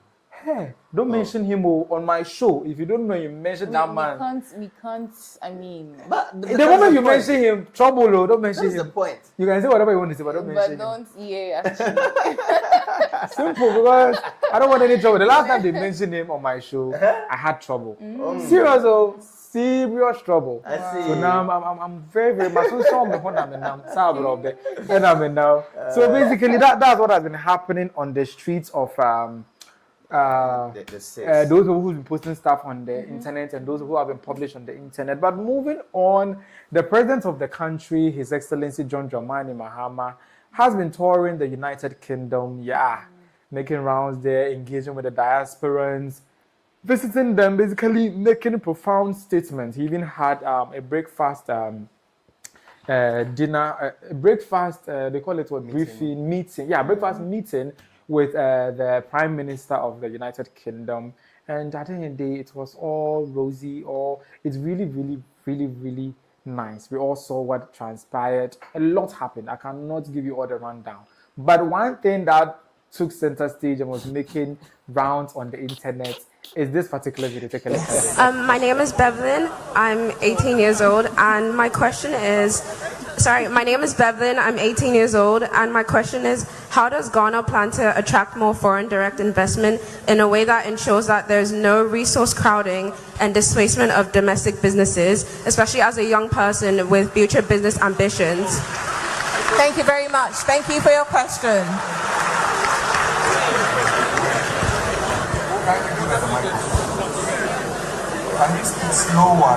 Sprish. I don't. You see,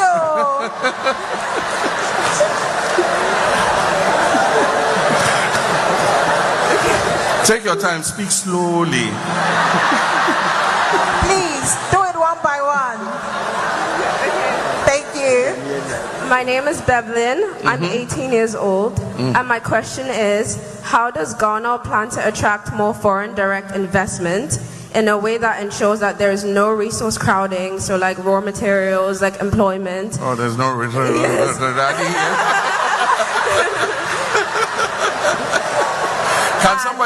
Can somebody say it in Ghanaian English for me, please? Okay. I heard, how do we attract foreign investment? Yes. So that something from the rest of us. So that the foreign businesses don't take away a lot of resources like jobs or like labor or resources. Yeah, thank you. And so that there is no displacement of domestic businesses. Thank you. That foreign businesses come and they provide like cheaper products, like I don't want to name some names, but they provide cheaper resources, and this displaces a lot of local businesses who might have more high cost of production. Thank you very much for your question. Okay, so he said speak Ghanaian English. Yeah. I mean, guys, what English do you guys speak? We speak Ghanaian. Ghanaian English. Yeah. But what English was she speaking? This. What did the president say? Shuri. So yeah, she was speaking Shuri English. Yeah, because I was like, even though she was speaking very fast, and I think at first she sounded nervous. Yes. So I think he was trying to lighten up the mood by making it. But I think when she said it for like the third time, she became very brave. And she was now saying it. I think that was the town hall meeting that he had with the diasporans, in which they engaged him on various issues. Like the issues abound. We'll talk about a few of them. But this was like a very fun moment between them, and I was like, we really, really, really have to take a look at it. So it's quite important that we also applaud the former president on his bilingual skills. He spoke French and English. And all that. And then even his listening skills too was quite... Do you think our president has listening skills deficiency? Oh no, but with regards to this point, I believe that he had a little... Are you sure? Yeah. Because he looked more like he was having a time of his life than difficulty. Oh, he was having fun. Actually, to be frank, I think he didn't hear some of the words. So even though he was trying to calm the lady down, I believe that there are some of the words that he didn't hear. Okay, do you agree? Well, I don't know. It's not just coming. I mean, easing tension. It's always too official when these people are around. So probably just a little fun moment to easing up the atmosphere, and we know him to be that kind of person who is very easygoing, a good communicator and stuff. But basically, it's good you brought in your man, because very soon he'll be appearing on my screen. So I know you slid him into the conversation. Smart of you, sneaky. But President also spoke about the Black Stars at the coming World Cup and about supportership, fandom, cheerleading, and how it's always done in a video that you should be watching soon. And he was trying to explain to the aspirants what the current state of affairs is. Usually we used to pick hundreds of supporters, thousands of supporters from Ghana to go and support the Black Stars. And when we come back and we spend hundreds of millions on them, Ghanaians will be like, hey, I don't know, spend this Kabi Risa. The reset government, so-called reset government, man can't sound like say, says they are cutting costs and now they will not take a lot of funds there. And this is what the president had to say about it. The Black Stars, it will be difficult to take our supporters from other domain. We are restricted because of the nature of this particular World Cup. It's being held in 3 countries, and we're playing our first match in Canada, and then moving to Boston, from Boston to Philadelphia, and the cost of transporting, feeding, accommodating each supporter is, beyond our means. We say we are being fiscally disciplined. We cannot, spend our money in that manner. The cost approximates for each person to be fed, accommodated, transported, and all that, to watch the games, tickets, and all that, is estimated at almost $11,000. And so, how many can we take? So we're concentrating mainly on the supporters unions. They have a tradition of following the team to different places. They've been here to the UK, they've been to Germany, and they are registered members of the supporters union. But what we're doing is we're procuring tickets for Ghanaians in the diaspora who want to attend the games. And so if you want to attend the game, you will get a ticket to attend the game. And so we have organized our chapters, our Ghanaian citizens in Boston, in Philadelphia, in Canada. And so the tickets that we have purchased, we would give to them to be able to watch the match. If any of you want to travel across and get tickets, I think that there's a way we can manage for you to get tickets to watch the games. Thank you. Okay, so as you heard right there, this time around, they are devising a new strategy to cut down on expenditure when it comes to people going to support the Ghana Black Stars. But what your quick thoughts on this? Do you think spending on the supporters, carrying them all the way here to go and support the Black Stars, there's any value for money in that whole thing that we do over the years? Is there any value for money in it? I wouldn't. There isn't. But I mean, the support they give to the players, they're going to shit Jama. It encourages them. Because imagine, who are the current players? I'm not a football person, so actually. Semenyo, Thomas Partey, and the rest. I know Partey. So let's say Partey is playing and then he scores a goal. I mean, they would cheer him on, and probably the next kick would be a goal. So for that reason, if sending them to go do that, it's okay. But then again, apart from that, there is no. I mean, it doesn't do anything for the country. It rather drains the country of money. So I wouldn't necessarily say they should take them. They should take them. Not necessary. It's not really necessary. And now, and the president has been saying that instead of bringing Ghanaians, a lot of them, there are people already in the country that are playing the football. So they are buying tickets for the Ghanaians there to go and support. Okay, it's the Ghanaians it's still spending money, but at least on a lower scale. So George, okay. your takes on what the president said. I think it's all because, as I said, the so-called reset agenda I think they are focusing on the discipline of the fiscals. Yeah. And well, but I believe that they've had a number of contributions. At least they could have had some kind of Ghanaians being transported. He said he would take the supporters union, but he wouldn't take a lot of people like they used to do. And then what will happen next? So when they take supporters union, a few of them, then they'll now procure tickets in the country. They now give it to the diasporans to go and watch. What we want to see is the football team doing well. Doing well, so, if he believes that in his own settings and then the fiscal disciplines, they believe it will. Let's do this. I think well, at the end of the day, Ghana should do well. Should do well at the World Cup, and that's what matters the most. At the end of the day, Ghana should do well at the World Cup. So talking about Ghana doing well at the World Cup, some Ghanaians are doing well in the UK, London, Brooklyn. Brooklyn is in US. Some other places, basically in the UK, they are doing really, really well. And when the president went, he took a stroll, visited some Ghanaian businesses, particularly a particular waakye joint, and I felt it was a way of sneakily projecting the Ghanaian food delicacy, right? He could have visited any other place, but he chose a waakye. This one. Take a look at this video. Say waakye. Good to see you. Good to see you. Say hello to us. Okay, ready? Ready, everyone?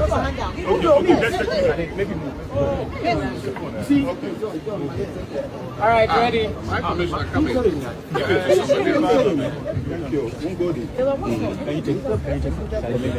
Okay. All right, ready? Over here, everyone. Say waakye. Okay, thank you. Okay, so as you saw right there, he visited one of the Ghanaian business. That waakye joint was by a Ghanaian, set up in the UK, London to be precise. And the whole president has come to your eatery. I know she will be cashing in right about now. So that's on a good note. But talking about waakye, the president also made a statement about eating. That one, he said it here in Ghana before he now went to UK and visited the waakye joint. And when he said that, the president has said something about eating. And Ghanaians,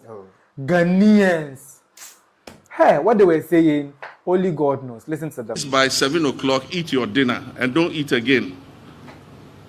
If you are hungry, just take some cup of tea or something. Don't eat any heavy food. Banku in the evening, you come from work in the evening, and then your poor wife is tired. Come and do banku, come and stir banku for me at 10 o'clock in the night. See, yet me no muti near the other. Because me to many for that crab me home to me. Into for phone the bit you didn't be by say.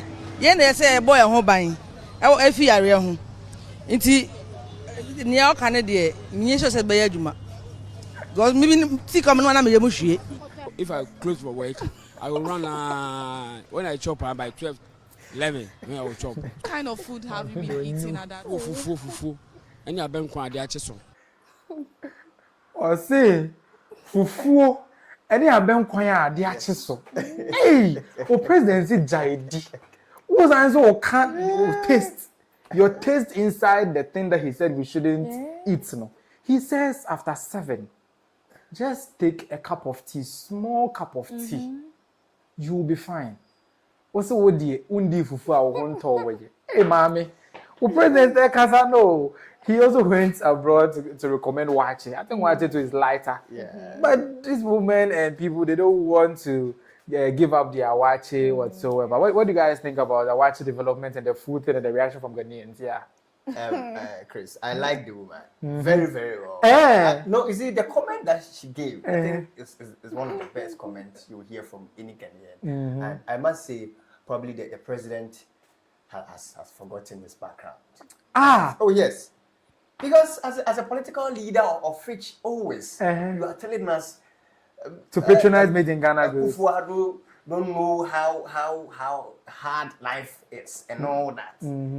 Because you can tell us how you came about from an assemblyman to an MP to minister to now president and all that. So if you are talking to us, you know that how life hacks. Then I think sipping of tea and all that, because I know very well, I know how it feels. Because sometimes, time you get to know what you eat for a day, they have taken you a whole day.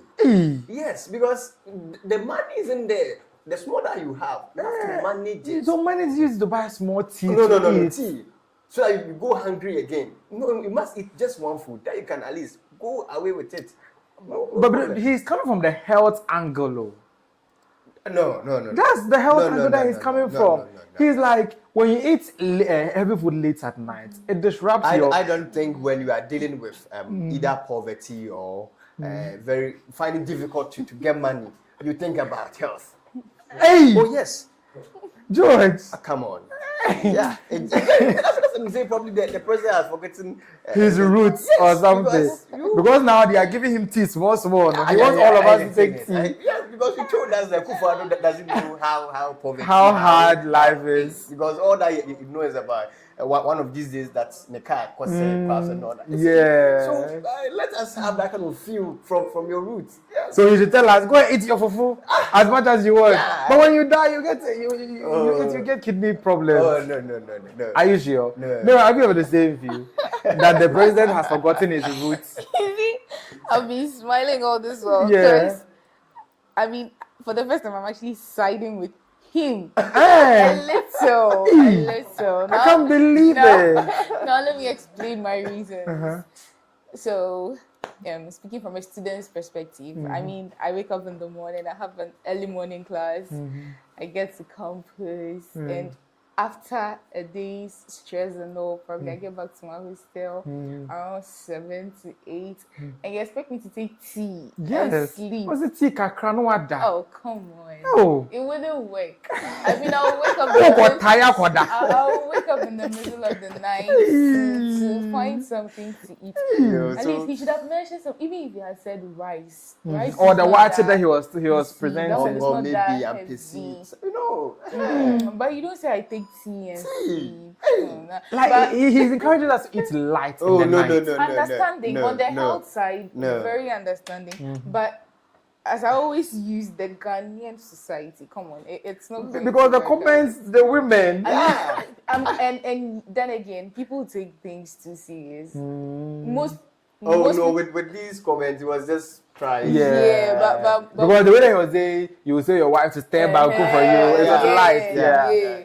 But then, from what the woman said, you could see she was equally having fun. Yeah. But someone else was taking so serious. Yeah. Like, why is he saying we should eat? Yeah. We should take tea. Yeah. You get it. So everybody in his perspective, and I think these days the president has been giving us moments to just laugh and unwind, and maybe he knows something that we don't know.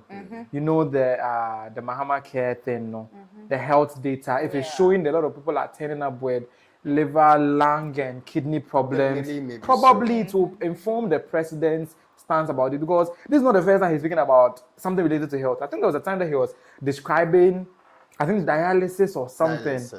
He gave a vivid explanation of how the disease happens, and I was like, how did he go to medical this one and that? Because he got his facts right when he was talking about that. I hope you saw that video. Because when they go to cabinet meeting, they are being briefed, and because that's how cabinet meeting is. When we come for cabinet meeting, security, that's defense minister brief the president on their strategies. Health minister, you brief the president. Education. So in all that, the president has to jot that in that circumstance while you are briefing him. So when he comes out, I believe that is of himself. He's informed. Yes. So do you believe that probably he's aware of something that is like fundamentally wrong with our health? Definitely. That's why he's probably, because this is not the first time he spoke about it though. He spoke about this at I think an event, a traditional event. He spoke about it at a different event. I think about 3 events he spoke about health. Actually, our health system isn't good. Our data shows that a number of us, we are sick, probably even have impact. Don't say that, God forbid. No, you see, because we've not had checkups, we've not known. Yeah, we should make checkups a culture. Yes. We feel strong, so we feel we are healthy. Yes, yeah. My DOP says you should come to his lab. He will check you really, probably I'll be working with him closed doors. Yeah, exactly. Not only that, earlier on I mentioned that President Mahama had a breakfast meeting with the Prime Minister of the UK, the United Kingdom, that's Keir Starmer. And he praised the president in a particular video in which he was talking to the president like this. President Mahama, Mr. President, on behalf of all of us in the Guildhall and watching online, thank you for taking your time to speak to us this morning. You were articulate, precise and ambitious in your remarks. You set out very clearly your vision for the long-term investment partnerships, building on the economic progress your government has already made. Declining inflation, strengthening of reserves, interest rates easing, currency stability, fiscal position strengthening, 6% growth in 2025. In the UK, we have much to learn from you.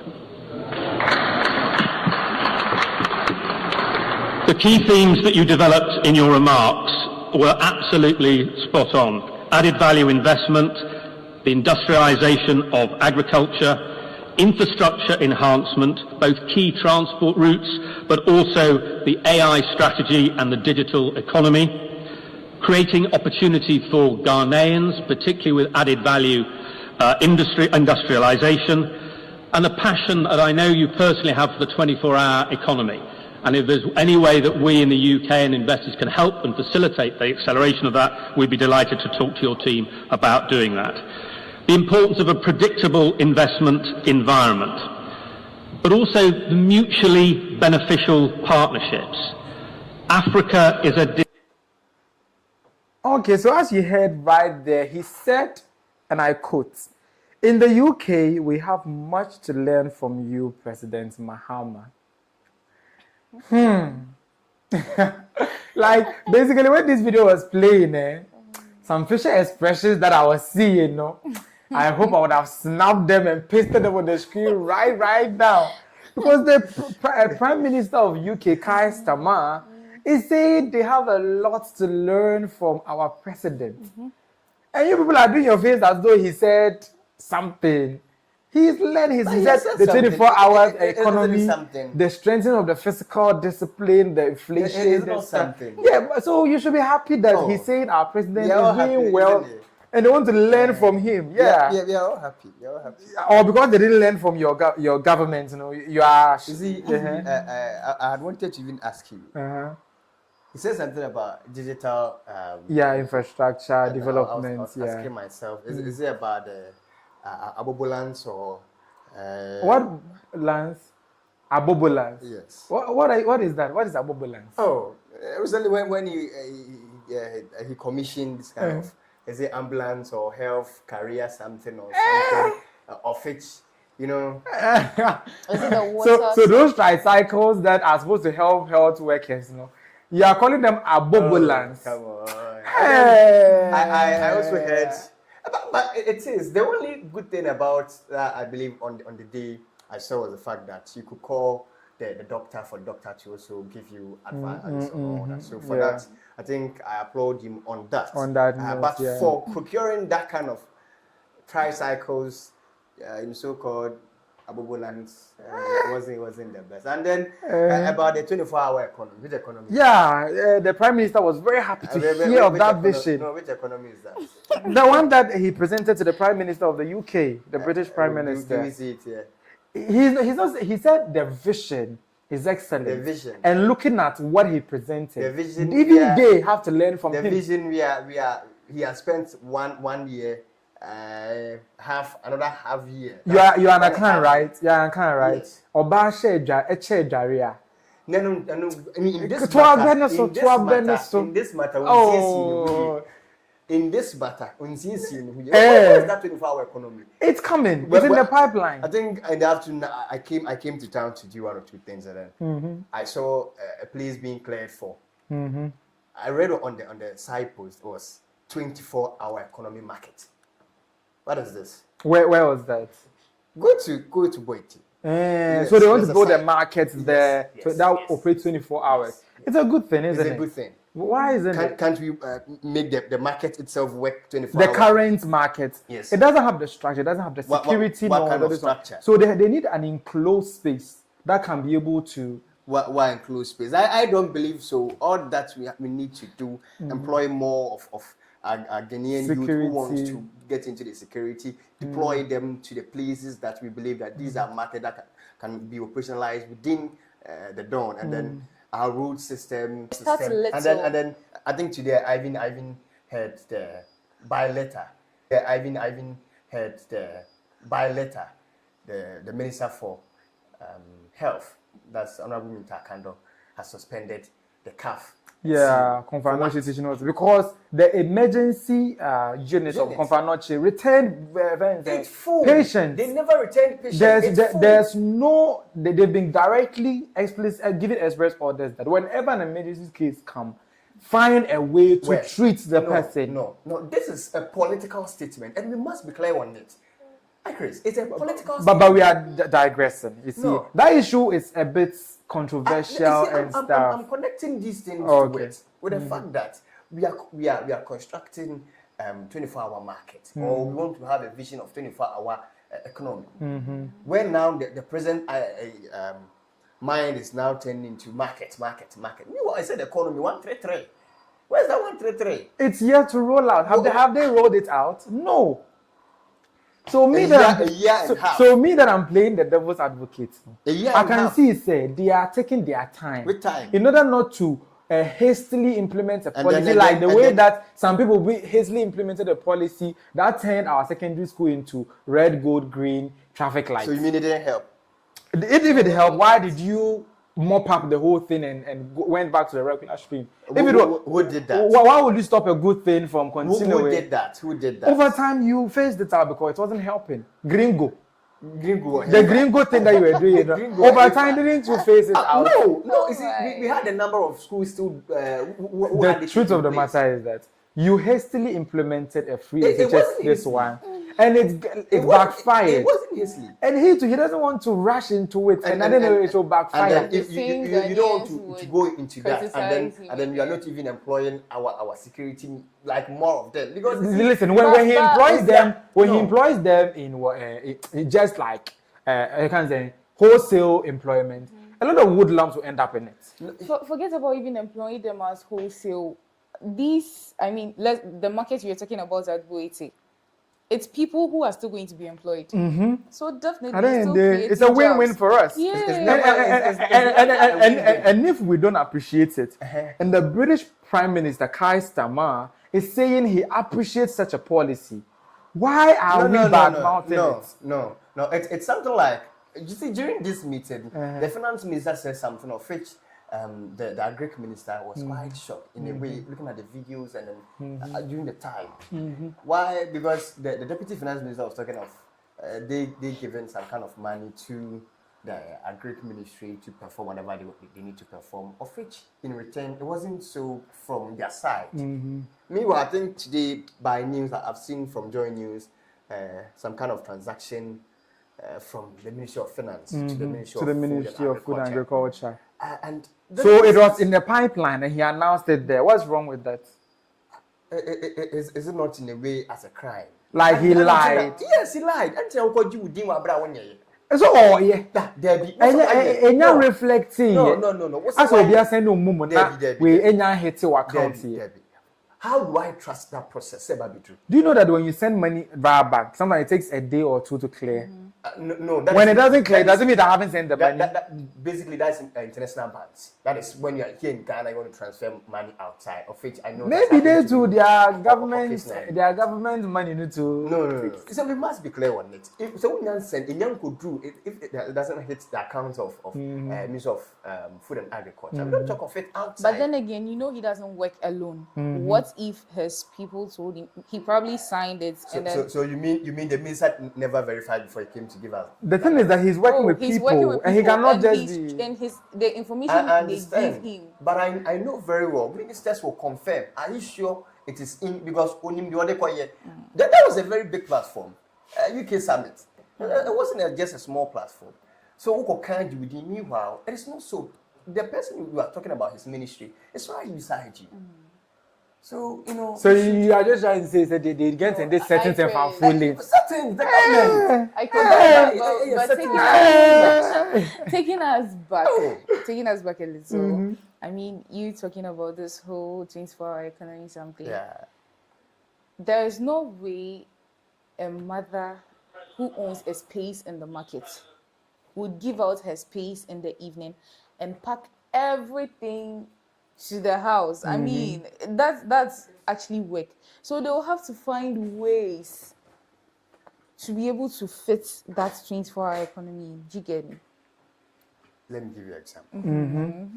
Go to KNUST Kumasi campus and see for your own eye. There's a shift over there. There's a shift system there. Yes. Go to other companies, there's a shift system there. But now the government wants to also back a shift system that will be rolled out. So he will do that. So pushing the private sector. Do you know that he now has a 24-hour secretariat who would give tax holidays, this one, exemptions for businesses, who will run the 3 shifts that he wants to run? Did he even talk about we establishing a secretariat to do that work?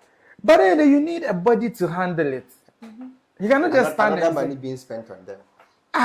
Yes. So then he shouldn't put together a team to work on the 24-hour economy. Meanwhile, you want it to be realized. Easy if it's like, Bona brand is soon. We have the finance minister over there, we have his team over there who can do the analysis for you and all that. And then we question the state-owned institution and even partly question the private sectors. So that we can, if possible, you have that vision. We can do so. Right from then. 133, we do the changes and we go, that's it. Pristine mine and those are mining companies. So they because of the gold that they are extracting, and they really want to. They don't want to stop. They want to just be working. Question this institution, and then let's do that. And with regards to that, I believe that the unemployment rate here in Ghana could have even reduced. Yes, that's the reason for the policy. I don't actually believe that with this market that we are creating, we will have a significant impact on the unemployment rate. To be frank. Are you sure? Oh, yes. To be frank. Because we'll get a number of people, these big investors, still taking the markets. Yes. Well, the UK Prime Minister says he sees the vision, he loves it, and he even wants to learn from it.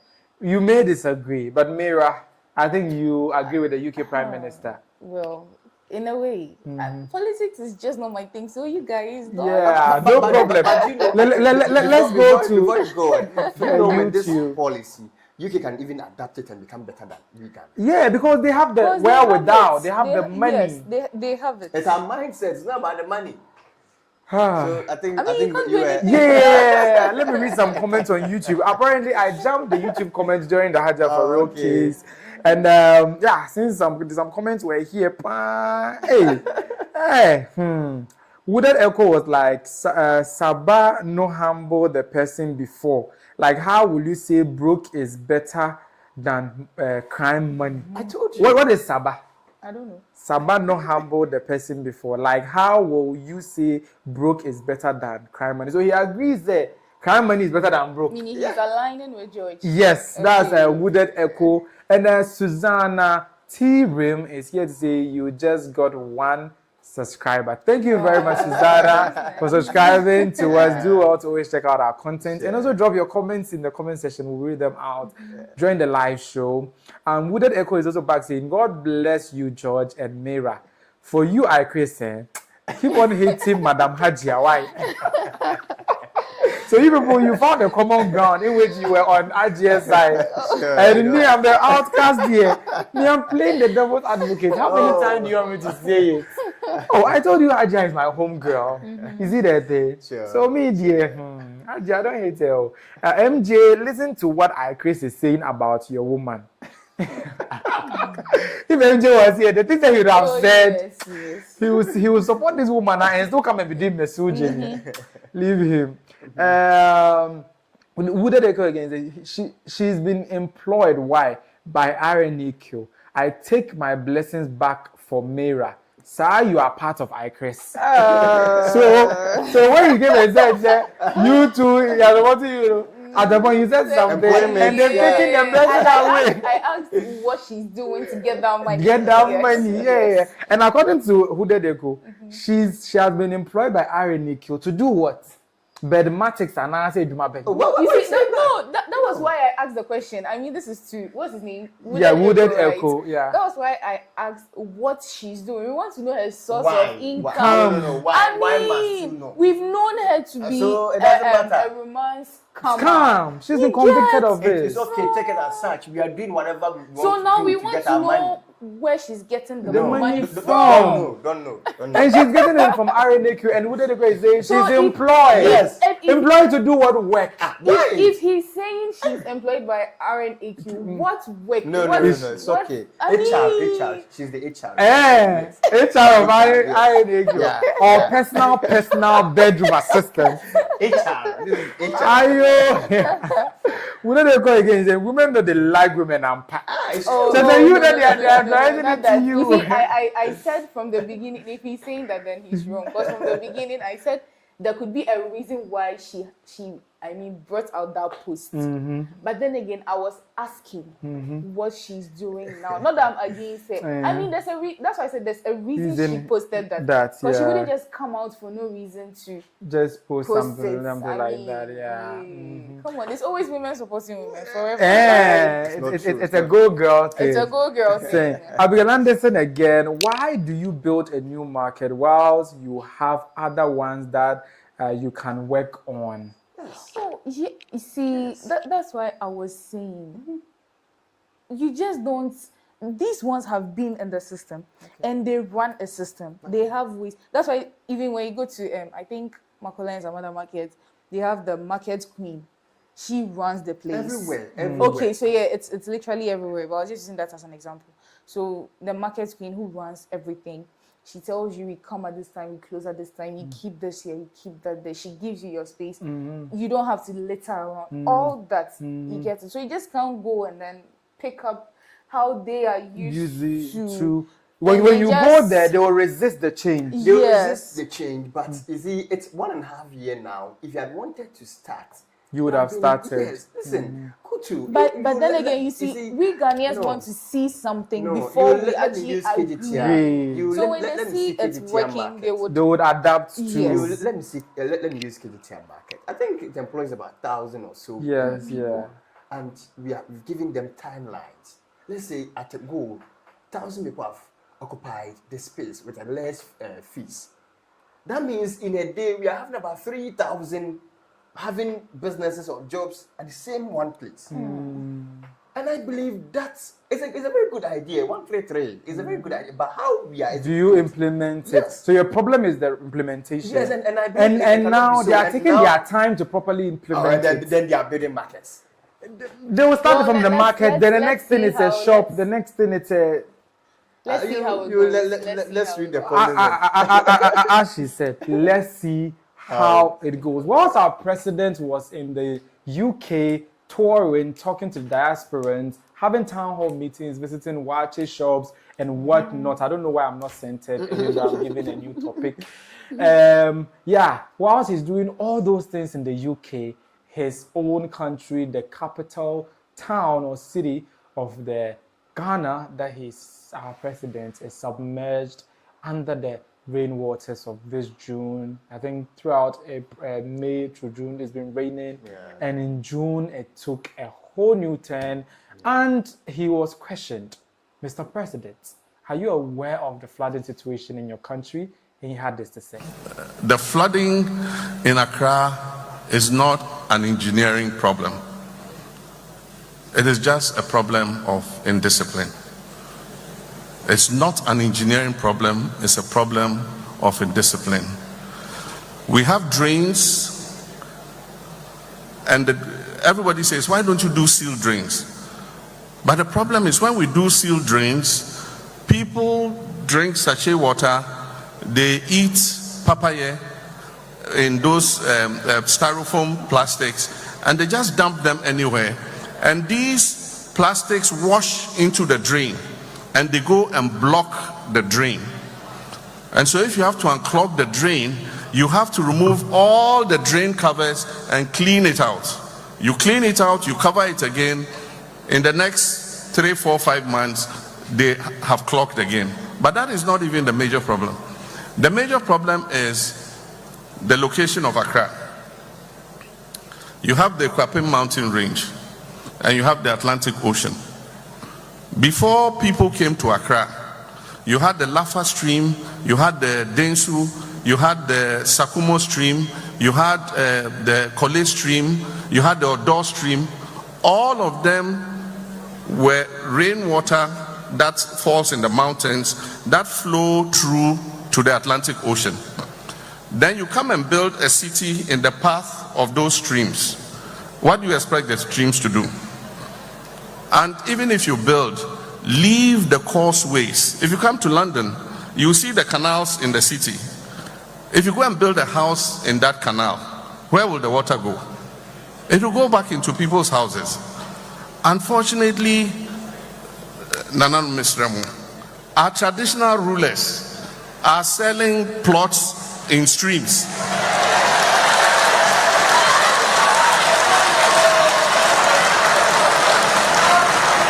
It's not this Nananuma I'm talking about.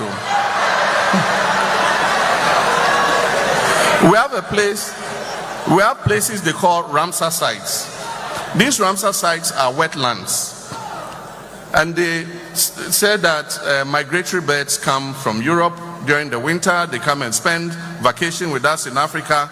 Then when they finish the vacation and it's summer, they fly back. And they decided to protect the Ramsar sites because of the migratory birds. But let me tell you what the Ramsar sites do. They are wetlands. So when they receive the water from the Kwapim mountain range, the Ramsar sites are huge wetlands. So they absorb the water into the wetlands and discharge the water gradually into the ocean. So if you build and you fill and build, you fill and build, you fill and build, you are reducing the size of the Ramsar site, of the wetland. And so when the water comes, what is left cannot contain the water. And so it will overflow and flood people's houses. I've seen from the air, helicopter, a stream coming from the Kwapim range. And then it reaches somewhere and they've built across it. And so the stream has nowhere to continue. So it will flood your houses and flood houses of people behind. Now when government takes action and begins breaking people's houses out of the waterway, the same people will say, hey, that's our problem. Okay, so but my problem is that, as I said earlier about the health thing that he was talking, he seems to be very informed about this whole thing. At the moment I was saying, geography because he seems too informed about how this whole thing operates and all those stuff. But to make the table square out before George comes and catches me, let's listen to his president or his favorite president when he was asked the same question Mahama was asked about the Accra flooding situation. Since we all know that the Accra floods, it's a perennial problem. Year in, year out, we experience it. Just that when the floods stop, we forget. When the flood starts, we start talking. When it stops, we forget, and it keeps on happening. So, Nana Dodamka Kufado, His Excellency, was also asked about it, and he had this to say. We want this, we want that. But the attitudinal change that would enable us to be able to make to bring value to these demands, that is always left out. up till today, whilst as the Ojo River is being dredged, there are still people at home who, when the rains come, think that the easiest way to deal with dirt in their houses is to throw it out into the gutters.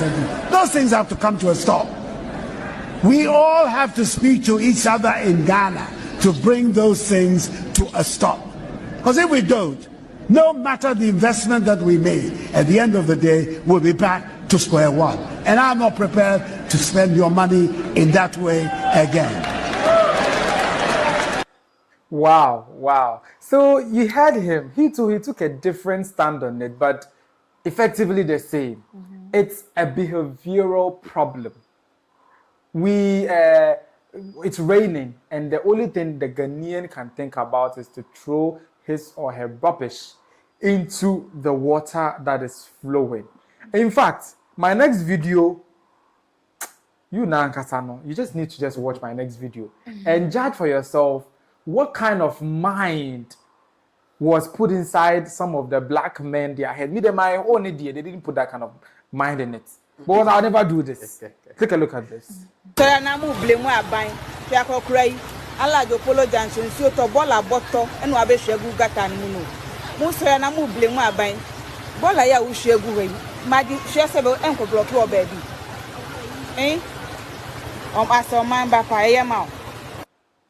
So you saw it for yourself.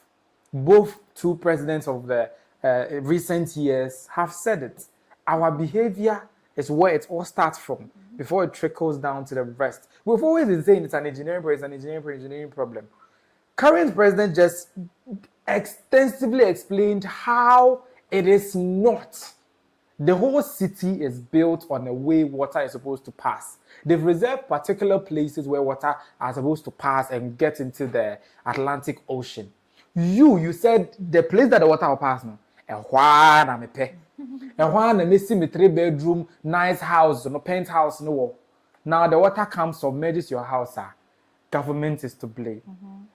Aren't we to blame rather than we putting it all at the doorstep of government? What do you think?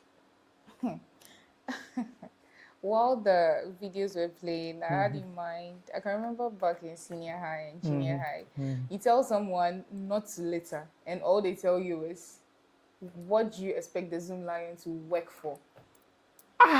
Just because the Zoom lion would clean your litter. You'd litter. So look at this. Because there's a doctor, he wants to get sick. Yes. You see, there's no sense in it. Excuse my words, but there's no sense in it. So if he's saying it's an act of indiscipline, he's so right. And I mean, he became a geography teacher at some point, as she said, describing how the Atlantic with equilibrium words and all of that. The details we all had it. So, George. I blame us. Yes, Ghanaians. first, Yes. So, George, successive governments have said the same thing. Do you seem to find any iota of truth in what they're saying? It is true, Chris, and I wouldn't blame the 100% on the Ghanaian people. I would blame it, as the president says, the chiefs, and then again, the local government. With this, I had a debate on it. I was the debate president 2023, Proper College, and then there was this program called High School Debate, which we had a topic on public servants and politicians who are more corrupt. The word was more corrupt. Yeah. And we had, I think we are against the motion that public servants are more corrupt than politicians. Yeah. Explain our point that public servants come to bear about 30 years, 25 years as workers. And then they are there making sure that government work goes on smoothly. And this is a collaboration between the chief or the traditional rulers and then the local government. The local government. I believe that if the person starts a foundation and the local government, you are there trying to stop the person before he puts that very big building for Ghanaians to see that we will see there if a panel be bubua. What for that matter we talk about? That's what the president must know. Because the local government must work. Say Chief Ajis, whosoever the land belongs, Ajisa, you should make sure you are working. the local government should stop the chiefs. Not even the chiefs. Those buildings, so they can go back to their chiefs or the landowners to tell them. I'm told by side plans and other things, government plans, that this place is a water area, and even I've seen with my own eyes a water area. So please, you just refund my money to me, and that over there. It can resolve a whole lot of But why issues. don't you agree that we should solve the problem right from the root? That is. The root cause is the chiefs. That's what I'm saying. And it seems the chiefs, we are treating them like demigods. They are untouchable. Even the president, Mahama, and he was like, please, like, what kind of this one is that? That's what I'm saying. That's what I'm saying. That the local government must be that powerful to break the ground. That is the foundation being raised before it gets to a whole building. To the point where you now want to demolish it. No, because as at that point, millions of cities have already gone into it to put that kind of thing up. So if you are trying to demolish it, it's a big problem for us. So I believe that local government must be that active to stop these things rather than taking money to side with chiefs and other people to make sure people building waterways and other. I can't blame all of them on the Ghanaian people. The local government are also part of it. Part of it. Yes. Before we move on from this, sorry, okay. I mean, I agree with him, and the land commission and those people, they also have a hand in all of this, because you don't sell a land twice to people. So meaning if they come argue about the land, definitely you're going to have to find another land for someone, and then they end up giving just any land to the other person, which might end up being the Ramsar site or the waterlogged areas. And then all this is creating problems. So I think, as he said, the local government and the land commission and us Ghanaians should be put on proper check. And I think all this is going to solve. So let's wrap up on this flooding situation with the fact that the Accra, most part of it turned into, should I say, a swimming pool, a sea, or an ocean, to the point where somebody was literally swimming in it. I think we brought the Atlantic Ocean. Yeah, because when I saw that video, I was like, what the? So that video, let's just wrap up with it. Somebody was swimming. It's like, you don't need lawyer anymore. Swimming skills that you need. You don't need cars anymore. That person is bringing the sea to Kumasi. Yes, and the person could fall sick after because the water is so dirty. The person could equally fall sick after. Seriously, let's take a look at this.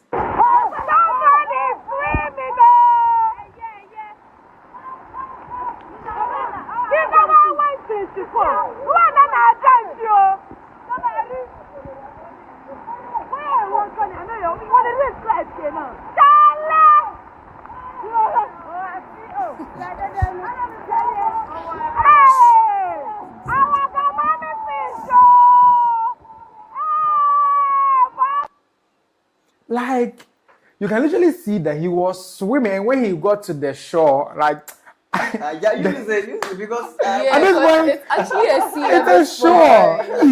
He was not like, I think you see that whole thing. No, he's cleaning his body. Hey, is this where we've gotten and it was to? Even in the night with the lightning and all of what that. If gutters, stones in the water, like my friend who schools at Wisconsin in Accra, she had to go home. She got back from lectures and she got to her room. Her uniforms, her books, everything was drenched in water. And she had to call home for them to come. That's too bad. I think another video on social media, a studio, I think a photographer, his equipment, he said they are worth over 400,000.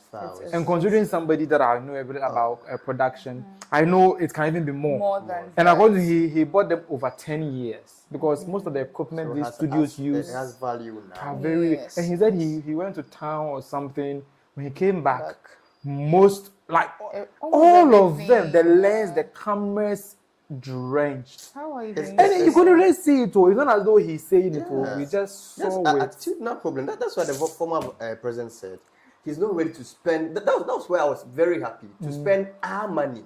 That kind of phrase, our money on these, because he believes that the money isn't his; it's for you Ghanaians. I'm the one being overseer of it. I will not use your money for such things. You're not changing your attitude. That would be a big problem. It's very, very, very bad. Yeah. So. Yeah, having spoken about that, I think we'll leave it as it is. But let's do all to conscientize our colleagues. If we are graduates, most of us are becoming learned, people will say. So we should probably start to conscientize people about these things so that we wouldn't be doing them at all. Because it doesn't augur well that a lot of us are learned, but still we end up doing the same thing that the illiterates would do. I think somebody's poultry farm too. The water passed through, and the livestock, what do you call it? The fowls were all this one. They were all gone. Yeah, most of them were just dead and all those stuff. So somebody, a poultry farmer like that, how is he supposed to continue the poultry farm? Talk less of doing in Serious depression. You see that thing? Depression, too much. Abigail is saying on YouTube, women know they like women and pack. Okay, I've already read this one. Abigail came back saying, why do you build a new... I've already read this one too. Richmond Moses is saying, the Land Commission is responsible for registering land and not selling of land. So it's also, we have to make sure before we even buy the land, you go to the Land Commission to do search, and that will help. He came back to say, help you know who owns the land before you buy, before the search, because the search helps you to even know whether you should build on the land or not. So he's saying that the responsibility bears on us, is incumbent on us to do our check before we buy land. I think you were saying they will buy land and will give any land. So it's incumbent on us. Thanks for the correction as well. He said it's not the Land Commission who sell the land. They only register so it. Thanks for the correction, actually. So basically, we have to also be vigilant in that. This one. Many people don't want to buy property or land in Accra because of this land issue. Because the land guard issue is a very, very big issue within the Accra, and it's this one. But moving on to the next topic, water is not the only thing that is disturbing or taking over the peace of our capital, Accra. In fact, fire too has begun, from buildings collapsing, from to fire outbreak to whatnot. It's more or less becoming a tradition that June 3rd always comes with a disaster, as this very past June 3rd came with a fire outbreak that engulfed a very prominent building in Ghana, and I'll tell you all about it after this.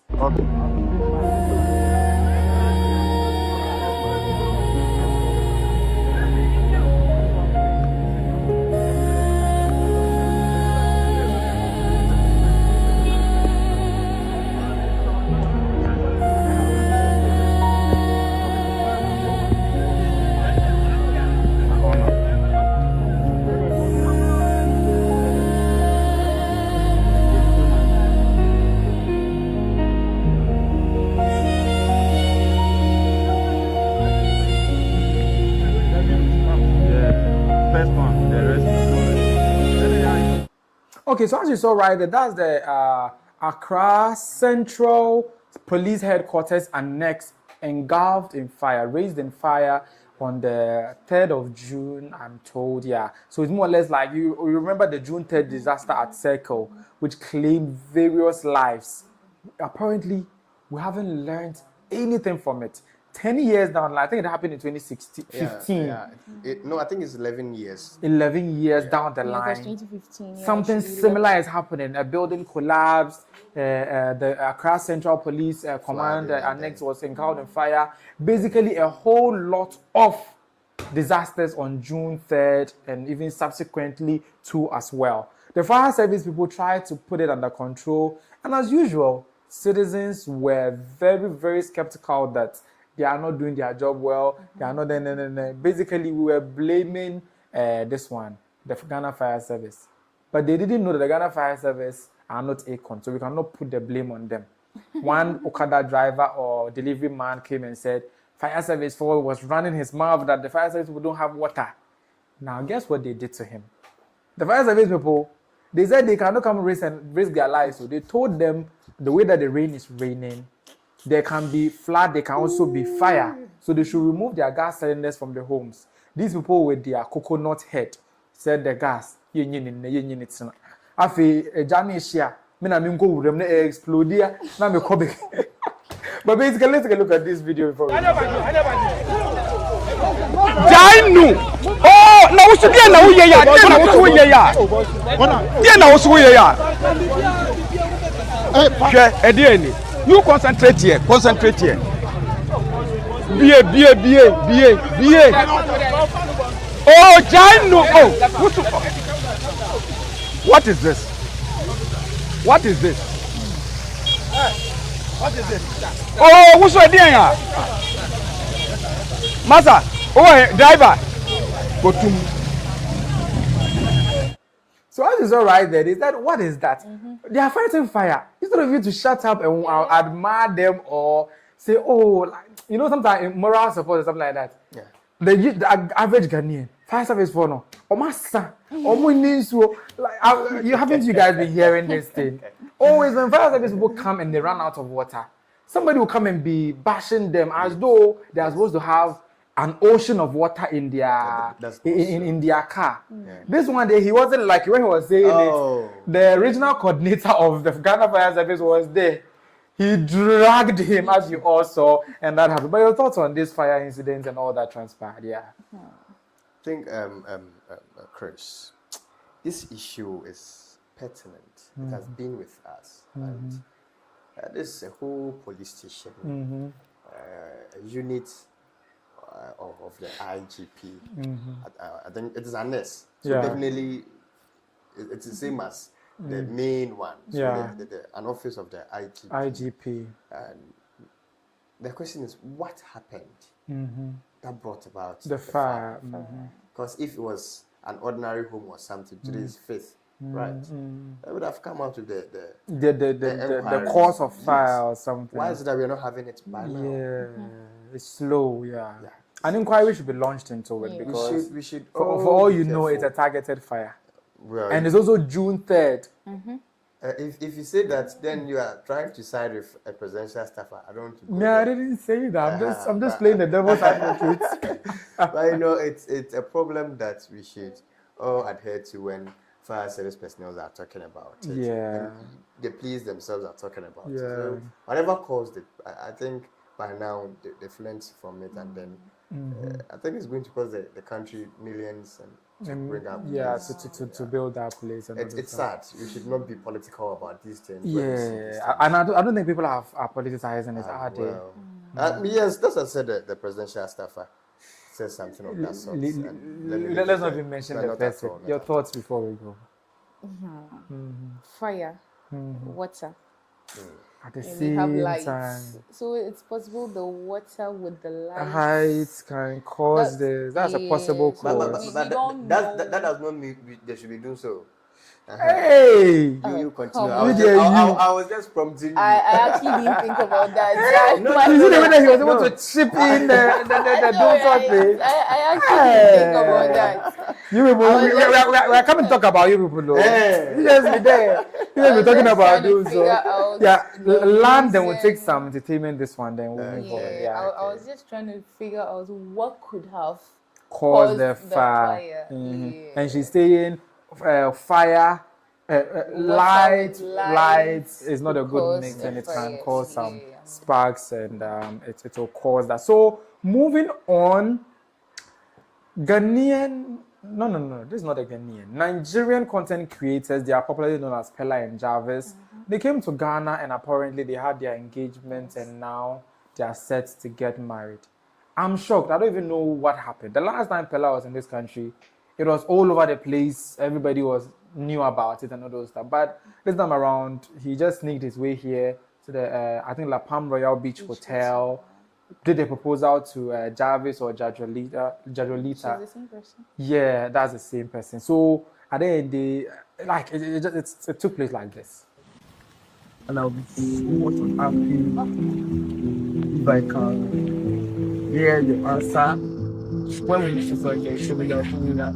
Let's say, like you have been encouraging, and like the days where you guys, I want to tell you, marry.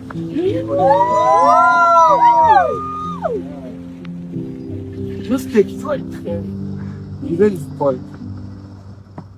Yeah. Shall we go?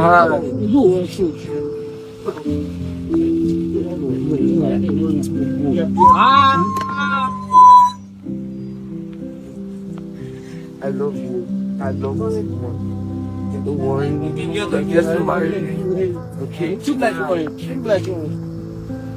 You come on.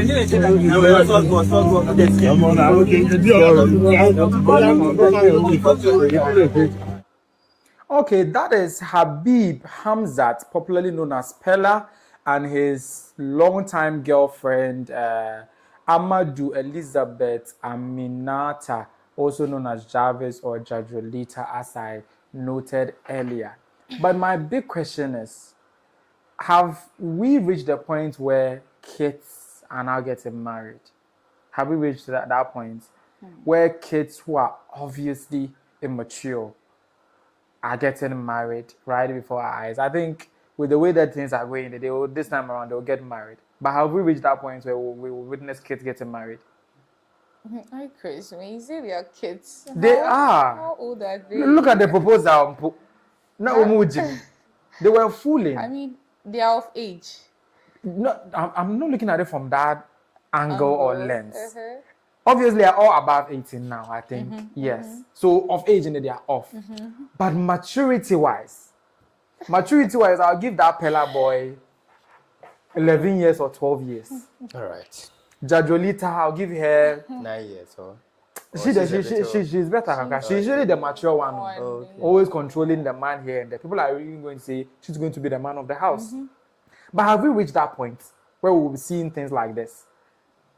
So this is love. Are you sure? Because it's serious to me. They're the perfect example of they've gone through thick and thin. Because I remember Pella crashing his car. Yeah, he wanted to go and commit suicide. I mean, why would you do all of this? Because he's a kid. If he was an adult, he would know that when somebody dumps you, you don't go and commit suicide. You go and make sure you fix it. And according to Jarvis, it wasn't even any big issue. She was just punishing him. And then, if you don't come back to me, I'm going to unalive myself. And truly, he was driving on top speed. He's a public threat. How do you call it? A safety threat to the Nigerian people. And if I'm Nigerian government or any of the people in the I'll stop that wedding. The next moment, they will have a family issue, and he will go and do something. When he was on the road, he could have crashed into other cars who could have also gotten casualties. Stores along the way. And we're allowing this couple, this very hazardous couple. But in a way, I believe that the other side of their childishness can also lead them far. Oh yes, in a way that they will not be taking things too seriously. So by the time that they get there, they might have been that mature to understand how life is and how they should maintain certain things. And I believe, and as she said, it's all about the love and the money and the courage to be in love. As Santa Focus said, our real can they go on that journey? Let us give them the benefit of the doubt. They can do but so. I won't be surprised if the wedding is actually called off last minute. It has to be called off. They are kids, so leave them to at least date for some 5 years or 10 years. And if they don't get tired of each other, they will be like they've been at it for long. These people, they've known each other, I think, barely 2 years or 2 years plus. That's fine. And all of a sudden, his heart is so much with her that when he leaves her today, he's going to end it. All right. That's serious. I mean, I feel at this point it's an obsession. I mean, he's obsessed with her. Yes, and looking at another side too, she's older than him. He's marrying his elder. Look at this.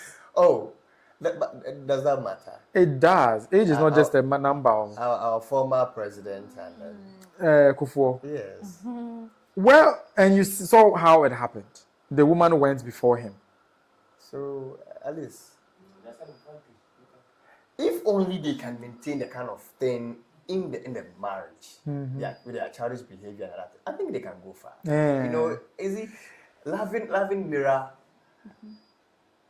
Let's say either I'm older than her or she's older than me. It depends on how we maintain things between us. Yeah. If not for that, and we allow public to come into our marriage, that's when we become confused. It becomes very confused. Well, anyway, I saw it and I was like, let me share my 2 pieces on it, and my panel to have shared DS on it. Moving on to the next topic, we are going into the fraternity of the blue, white, and red, and elephants in the middle. Hey, this man is back on our screens again. He was celebrating his, I think, 50th birthday, right? Birthday recently. He went to the hospital, did donations and stuff. He didn't leave it there. All of a sudden, he went to University of Ghana and started talking. Who asked him to talk? NAPO. Who asked you to talk? He now started. Then I said, Mokwame Nkrumah, I didn't say anything wrong. And some long story that you are supposed to be listening to at this moment in time to see whether you can make sense of it. Because I didn't see the reason why he should be digging out old graves. He should have let them be bygones, and he'll build his reputation from the donations that he's doing, so that they can hold him in Bobo and take him as a running mate again. Continue. The video. Even in Chi, I never said anything wrong against Nkrumah. If you want to be truthful, I said Mokwame Nkrumah. I'm telling you, that was an MPP political platform. It was an MPP political platform, and I wanted to make a distinction between Kwame Nkrumah's values and Unite UP values. And even in Chi, I support Manchester United. You support Chelsea. So if I'm a Manchester United fan, and I say, Mo Chelsea, no. You see, I do agree that the person, when the opponents want to twist, I suffered from the twisting of the language. Because, let me tell you the serious thing that happened. It was not the people that blasted me. Before I went onto the platform, we had gone to Mayra, and Otufo had spoken. The day after, he called me and said, when are you coming to Kumasi? Because you have been reported to me. It's the first time I'm saying this publicly. So I went. Okay, that's Dr. Matthew Opoku Prempeh, the running mate of Dr. Mahamudu Bawumia in the 2024 general election. Why is your man digging out old graves? I would say he's not. And then I want to say, on cast will now you want him more say. Now they all say about me a chance, but say one say about me a chance. About me a kunya 10 voter. No, I got 10,000 voter free. One got 10,000 free. You see, son, I'm going to work on when you better make. Oh yes, I understand. Stream politics. Sometimes you want to understand what goes on, why there've been certain comments and all that. So when we get closer to our leaders, I want to ask them these things. Why did you say this? Why that kind of comment? Why did you not answer? Why that? Why? So that we also understand the case that when we are also making any commentary about anything, know how to go about it. And to have said, say, Obian Suma, and this is what we do here in Ghana. It was better for them to show the start of the conversation online rather than to just cut in. But you know, the attention economy doesn't have time. Even the video that we're showing our viewers right now, I had to cut it halfway. If it doesn't have time, why did you have to bring it even out in the first place? If you don't have time for it, at least let us know. Relevant? No, let us know the question that led to such discussion. Don't just bring in. He could have nicely recused himself. No. That is why he says that when his should I say his father or something asked him, what did you say? He says that Your Majesty. I was referring to Otunfo. Yes, he says that Your Majesty, I would not say it on the second time before you. but I have the tape for you. I get it. So he regrets saying it. It's not a matter of regretting saying it. He's before his father. He gives the maximum respect to him because already you've been reported. So you are not to justify your own self. You must be justified by some other persons, not by your own means. That's why he says but that, by any way, was he justifiable? As in saying, like he had a right, or he had a justification for saying what he said. That in any way, yes. What would be wrong over there? Because Kwame Nkrumah is the founding father of the country, and you go and use your left hand and say, Kwame Nkrumah. You realize the case that you, the NDC people, you've taken him to. Which people NDC people? Why are you naming me as part of? No, I mean, I'm the host. Fine, say the NDC people. Me, I'm a host. I'm a neutral. Realize the case that you see, you are saying the founding member or the isn't he the founding father of Ghana? He's the founding father. Yes, we know that he was affiliated to the CPP, which is linked to the NDC. But come on.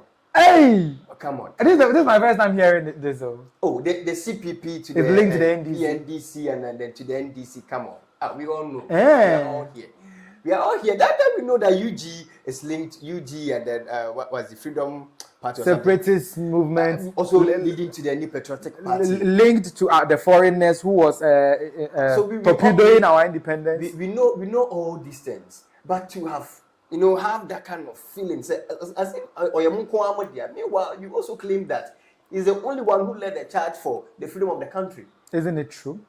Is he the only one who did? Is he the only one who did? But who led that's why when I started earlier, I said NIPA perform control. But he did. He said freedom now. Freedom now. And somebody said in the shortest possible time. Now, how do you understand that? The UG said, I think UG said the shortest possible now. Then he said now. Yes. How do you understand that? The noun is immediately. Immediate. Yes. Did we get it immediate? At least faster than the UG would have ever dreamt of. How? I think it was about 10 to 11 years in all. I think with UG and then but maybe this one, his other party would have taken like 20 years or 30 years. Which party is that? The party that he got off. So they should not be claiming so much of themselves that as if Nkrumah is not a national asset. But right now he's a national asset whom your party is trying to look down on. No, because you gave your flag bearer running mate a platform to downright berate. No. They want to as well in other sense that Akufo-Addo those people didn't do anything. So you want to make a case for Akufo-Addo's father? Oh. So because of that, you want to look down on Kwame Nkrumah to make do? No, because you are thinking that Akufo-Addo is not doing well, and then you relate it to his father, and then claiming a whole lot that it's only Kwame Nkrumah who led the charge for freedom. Can that be so? Can one person lead a charge? When he declared independence, he wasn't alone. So obviously he had people, but he was the lead. The first thing to even talk of, who brought in Nkrumah? Who brought in Nkrumah? The UG. They took it as it's Kwame Nkrumah. You shouldn't regard him as such. Kwame Nkrumah. No. It's like in English. That's your Kwame Nkrumah. No, let me come in. Which people led the charge before Ghanaians were like in a kind of? You led the charge without any results. Somebody led the charge with results. As Bernard Boy would say, if you don't succeed, you don't get evidence. You go explain. No evidence. Someone who brought you in, you've been able to put the person in exile to die over there. But when he took over the thing from you, he hasn't been able to achieve something. And then something. your people are now trying to make less of whatever they did. So if I come and say I think the rest of you people, apart from Kwame Nkrumah, you they explain Tayao. How? Because Kwame Nkrumah had independence to show. What do they have to show? So then why do we have the big six on our currencies? Because they contributed in one way or the other. Is the known one. He's what? The most widely known. Is what? Yes. Right after, if you ask any child or something, right after. I mean, if you ask any child of these big six, right after Nkrumah, definitely a child will mention Nkrumah first. The next person will be Edu Kufuor. Yes, because undoubtedly. Undoubtedly, people will mention Edwin Akufo-Addo. And you see, before JB Dankwa and all that, meaning to say they did put in something. So the national democratic and that's why they are not exempted. That's why they are so called the big six. Meaning it wasn't just done by him alone. Do you understand? It wasn't just done by him alone. They are the big six. So it wasn't just one person. It wasn't single-handed. What's the word? Single-handedly. Yes, done by one person. So yes. But for them, they claim it's only Nkrumah. It's only Nkrumah. Nkrumah did the biggest. He did the So far as you did the biggest, it doesn't mean you did all. Then you should have done everything from scratch. It should have come from the UK or the US. By your own self. It doesn't mean you should also disregard him that way or disrespect him that way. If you disregard us, should I also regard you? We weren't taking it political. No, who told you? Ghanaians. Okay, let me speak for myself. When I actually heard that thing, I didn't take it political because I felt it's Kwame Nkrumah. Kwame Nkrumah. Growing as children, we all knew Kwame Nkrumah was. He fought for independence. That's what we grew up with. That's why NAPO said that at that point he was on the NPP political platform. Although we are serving the country, we are serving Ghanaians, but I believe that he was speaking directly to our colleagues on the other side. Yes. So they also responded in regards to he speaking to them on the other side. But as Ghanaians were responding to the fact that it is our Kwame Nkrumah, as he said. But basically what he said, it didn't augur well for him. So what should he do? Apologize. Apologize to me. Apologize to Kwame Ghanaians. Kwame Nkrumah, I am sorry I referred to your hero in that sense. If you had continued with the video, that's when he says that when they met in, I think, London, the person reported him to his father had almost collapsed. Because he had gossiped about him. That's just the only reason why. And the king put it to him before the one you have reported. But I just said you're trying to justify what he did. Why are you like that? No, he himself knows it's bad and he's trying to do the damage control. But you are saying what is the damage control? The damage control is now doing donations, trying to be less outspoken. I feel right now George is the one standing on the MPP platform. Yes, that's what you are literally doing right now. He was an MP and then NAPO as a Menchia South MP, everyone knows NAPO. Even before he came into that kind of capacity as vice presidential aspirant, everyone knows NAPO. But before that, he was an education minister. No. I mean, in the capacity of an MP, go to Menchia South and see the kind of things he does over there. Once he became a vice presidential candidate, where he came out on a very big platform. So imagine something he started. Let's say projects he started in Menchia. He comes, someone who is an MP in Menchia right now, completes those projects. And then that very person who does that stands there to say, Monapono. How do you think NAPO is going to feel? Monapono. Even though he started it, he didn't finish it. But then he has come to, finish everything. And then he goes and he stands to talk to the people.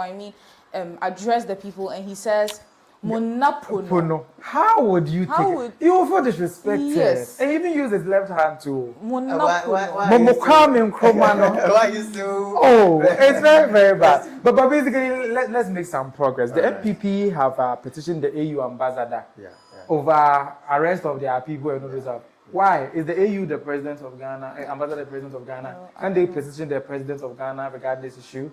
Why do you think they did? I don't know anything about that. Actually, so. With regards to that, we all know that the governing system of the police, the vice president leads the charge at any point in time.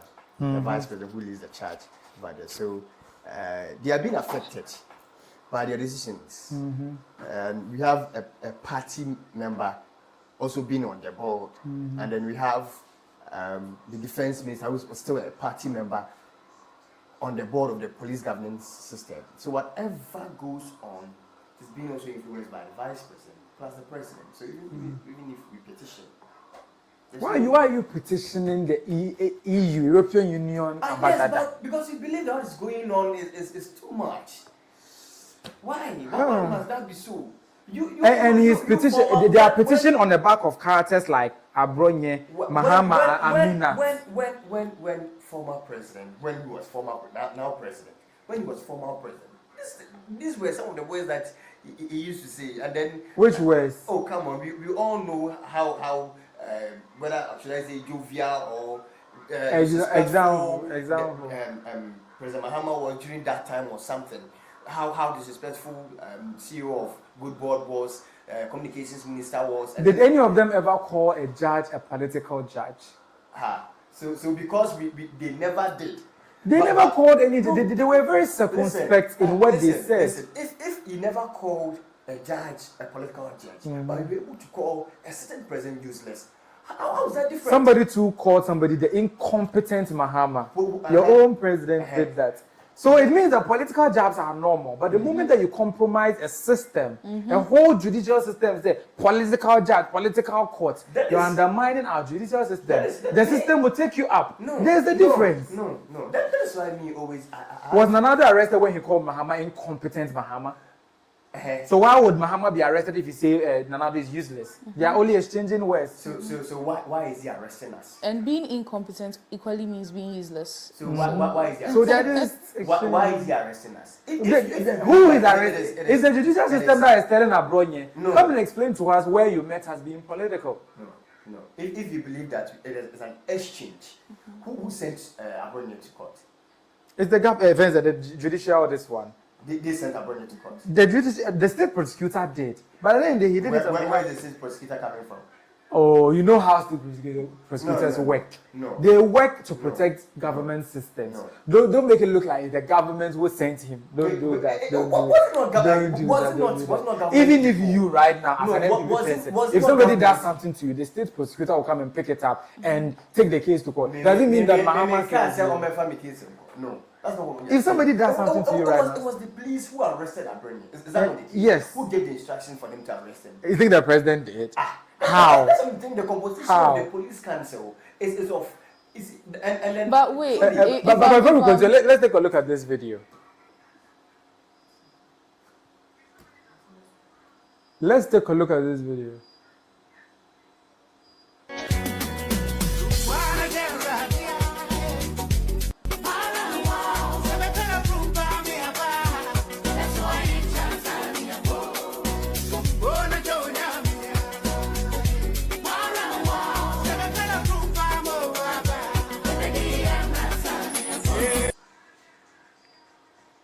So that was them at the European Union ambassador's house, right? I thought maybe the Amimat or Abronye's video was what was there.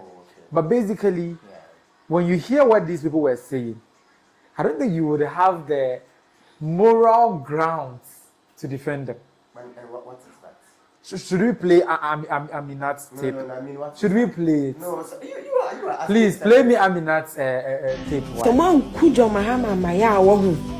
Man kujo Mahama maya ni wan jaise o dieni odi yefa matu maka omu abrekura yenku wi na ye yenku ku nipa na yenku di ne yire kwase penny na. This is what you are petitioning the AU ambassador about. Someone. They should kill. They should unalive our president. They should unalive his wife and assault her. No, I'm coming. You see, no. Are you justifying this? No. Please. You see, listen. This is her own platform. TikTok. But I think she attacked the first gentleman of the land and the first lady. That's what I'm coming. Someone used their political platform, the NBC political platform, to say that he prays that God let either the chartered plane or his helicopter to come down and kill the president. Who said that? You've forgotten. Me, I don't know. That's what I'm saying. I'm neutral now. So tell me. No, you never know. We're all here when he said that, and now he's a government. So now we have mentioned appointee. He's a government appointee. Who did that? Who said that? No, I believe that your team can help you find. We are not mentioning. But I don't know anybody. You don't know. We was playing Clash. We're here. You know that he praised that a Kufuor plane in the accident.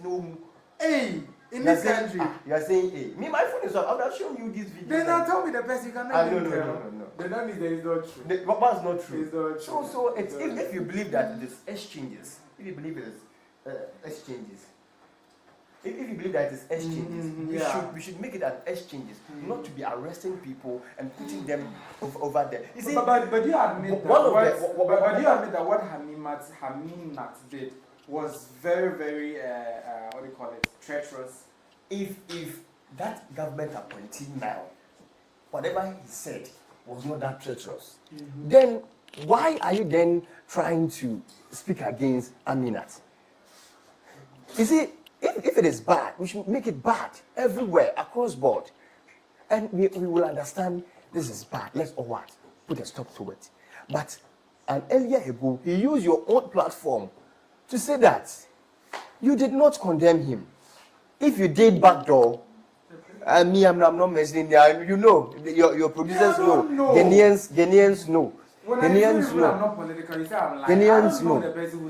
I'm really lost right now. If we could not call that person to order, that kind of words isn't good. He's the first gentleman of the state. You can say whatever you want to say, but to call for death from God for him, for a plane crash, that is too. Yeah, you keep on dancing around. I'm not mentioning anyone. We're not mentioning the No. So the reason. Let me move on. The reason we are petitioning the EU, it's very important for us because our own chairman at the Bro Regional is pursuing a law degree, I think, in energy.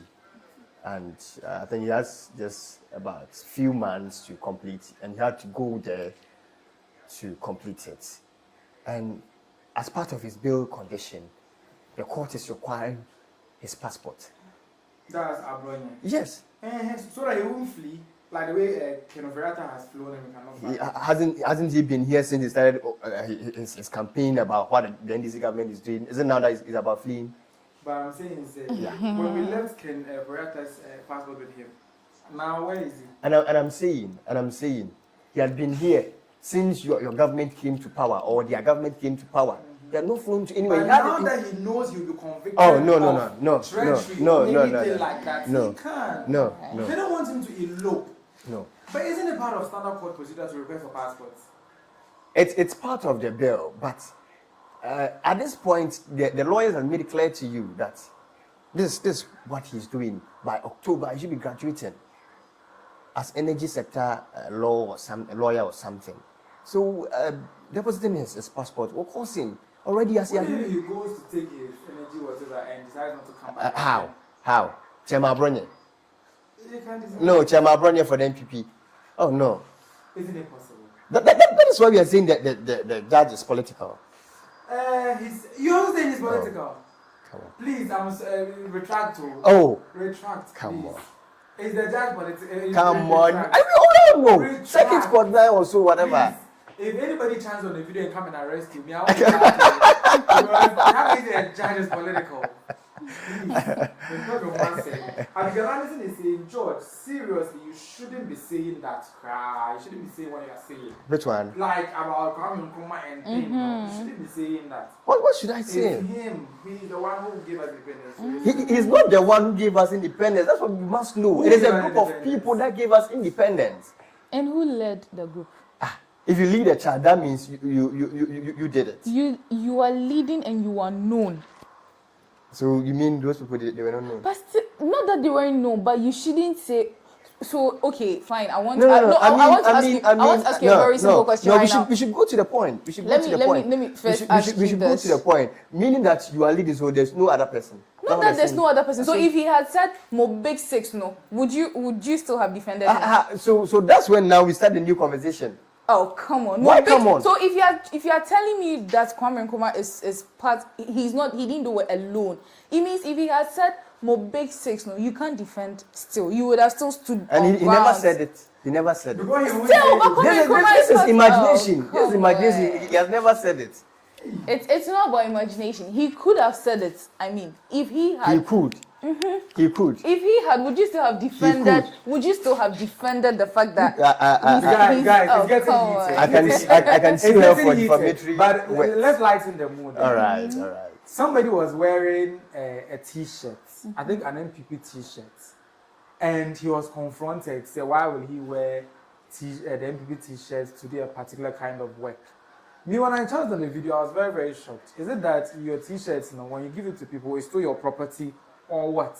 Because when you watch that particular video in which a Ebola man was rocking his favorite party's t-shirt and was being confronted, I don't think that exchange was healthy, was it? Let's take a look. Come. So you're aware it is possible. Just to get to our party. Hey, to get to our parties, I don't want to see you next time wearing this to do that baller job. You get me? Remove it. Remove your top. Remove it. Hey, don't try that thing again. How much? Huh? Don't try that thing again. How much? Clear off. Don't wear it. Wear this. Don't wear this. Huh? How much? That man, what is his beef? iChris, hold on. Before you say anything, I want to know, so if it were to be a lady, would he still ask her? Very important question. If it was a lady, will he rip her off her this one just because he's wearing we have many ways of killing the cat. I must say, I think it was quite harsh. Notwithstanding that, I don't know the church. I think you are Catholic. Here lies the case. We are taking this to example. iChris Studios attire seen outside, garbaging distance. Kalek attire in depth. You see, I'm doing so because I'm saying this because the last time I was at Prompe, and then I think choir program and all that. The headmaster, we went to the headmaster. I think there was a problem. Went to the headmaster. He was quite furious and asked, "Why? Do you know why he's furious?" So I spoke on their behalf. I said, "Yes, because the crest is yours. It's yours because you are the head of the institution." So at this point, the man is the head of NPP. So we should not protect it. But the way that he did it, he could have said it like this. Yes. You see, I said it that it was harsh, but notwithstanding that, we should make sure that we are also protecting our image. Because seeing iChris Studios t-shirts being used for such work, I think iChris for who been on this somewhere and see it's not. The iChris Studios t-shirts, people buy it with hard head money, so they won't do that. You people that you share shirts for free. That's the reason why. For want of time, let's move on to the last aspect of the conversation. Every other thing and cutting. Okay. Producer Sentami, do you know that our Minister of Communications, Sam Nate George, is planning to put an embargo, a restriction on adult websites. So very soon, before you can be able to access your favorite adult websites, you either have to enter your Ghana card, your driver's license, or your date of birth. Not your date of birth, your birth certificate. Yes, they want to know whether you are 18 and as to whether Sam George has cleared you to be able to see things on the internet. He said this during the interparliamentary conference that's happening in Accra earlier, and it's been making rounds, and people are commenting on it, commenting. I'm saying, take a look at this video. Honorable members, Your Excellencies, it's important that we understand the danger that we face with pornography. And I keep saying that, look, we don't need to rewrite the script. Today in the United Kingdom, for you to access a pornographic website, you need to put your driver's license for them to be able to determine that you are 18 years. Ask yourself why they are doing that. Because they've seen the danger and the damage that pornography and over-sexualization have done to a generation of young UK citizens. And that's why for us, we believe that in Ghana here, and we're working with going to cabinet on that, to make sure that before you access any X-rated site, you must put either your driver's license or your national ID card, so that we know who you are and who is going to that site, to prevent children from being exposed to such content. This is the real threat. Because when a child is over-sexualized at an early age, It affects their development, it affects their thinking, it affects even their morality and their values and their standards. And the only way to break a people is to go after the children. Because when the children are destroyed and damaged, that culture, that culturalization gets damaged. The fight against Africa is not against those of us sitting in this room. We are a lost case. The fight is against our children. And that's why when myself and my colleagues in Ghana introduced the Family Values Bill, one of our key arguments has been that we're fighting for the innocence of Ghanaian children, because our children must be protected and safe. We were protected by our parents in an African family setting. We must do same for our children and grandchildren.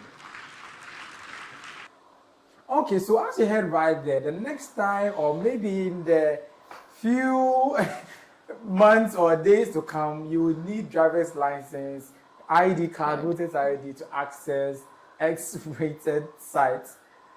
My dear panelists, will you submit your ID or driver's license to access any of these platforms?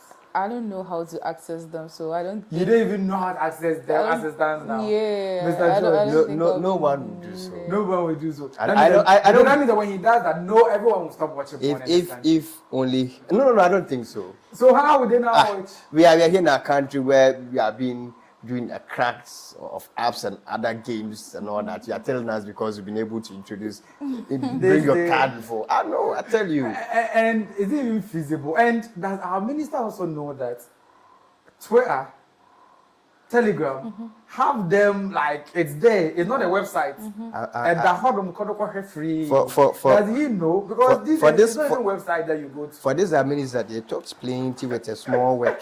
You see, I mean, with his reason for doing that, it's laudable. Yeah. Yes, but the approach of which he wants to control that is.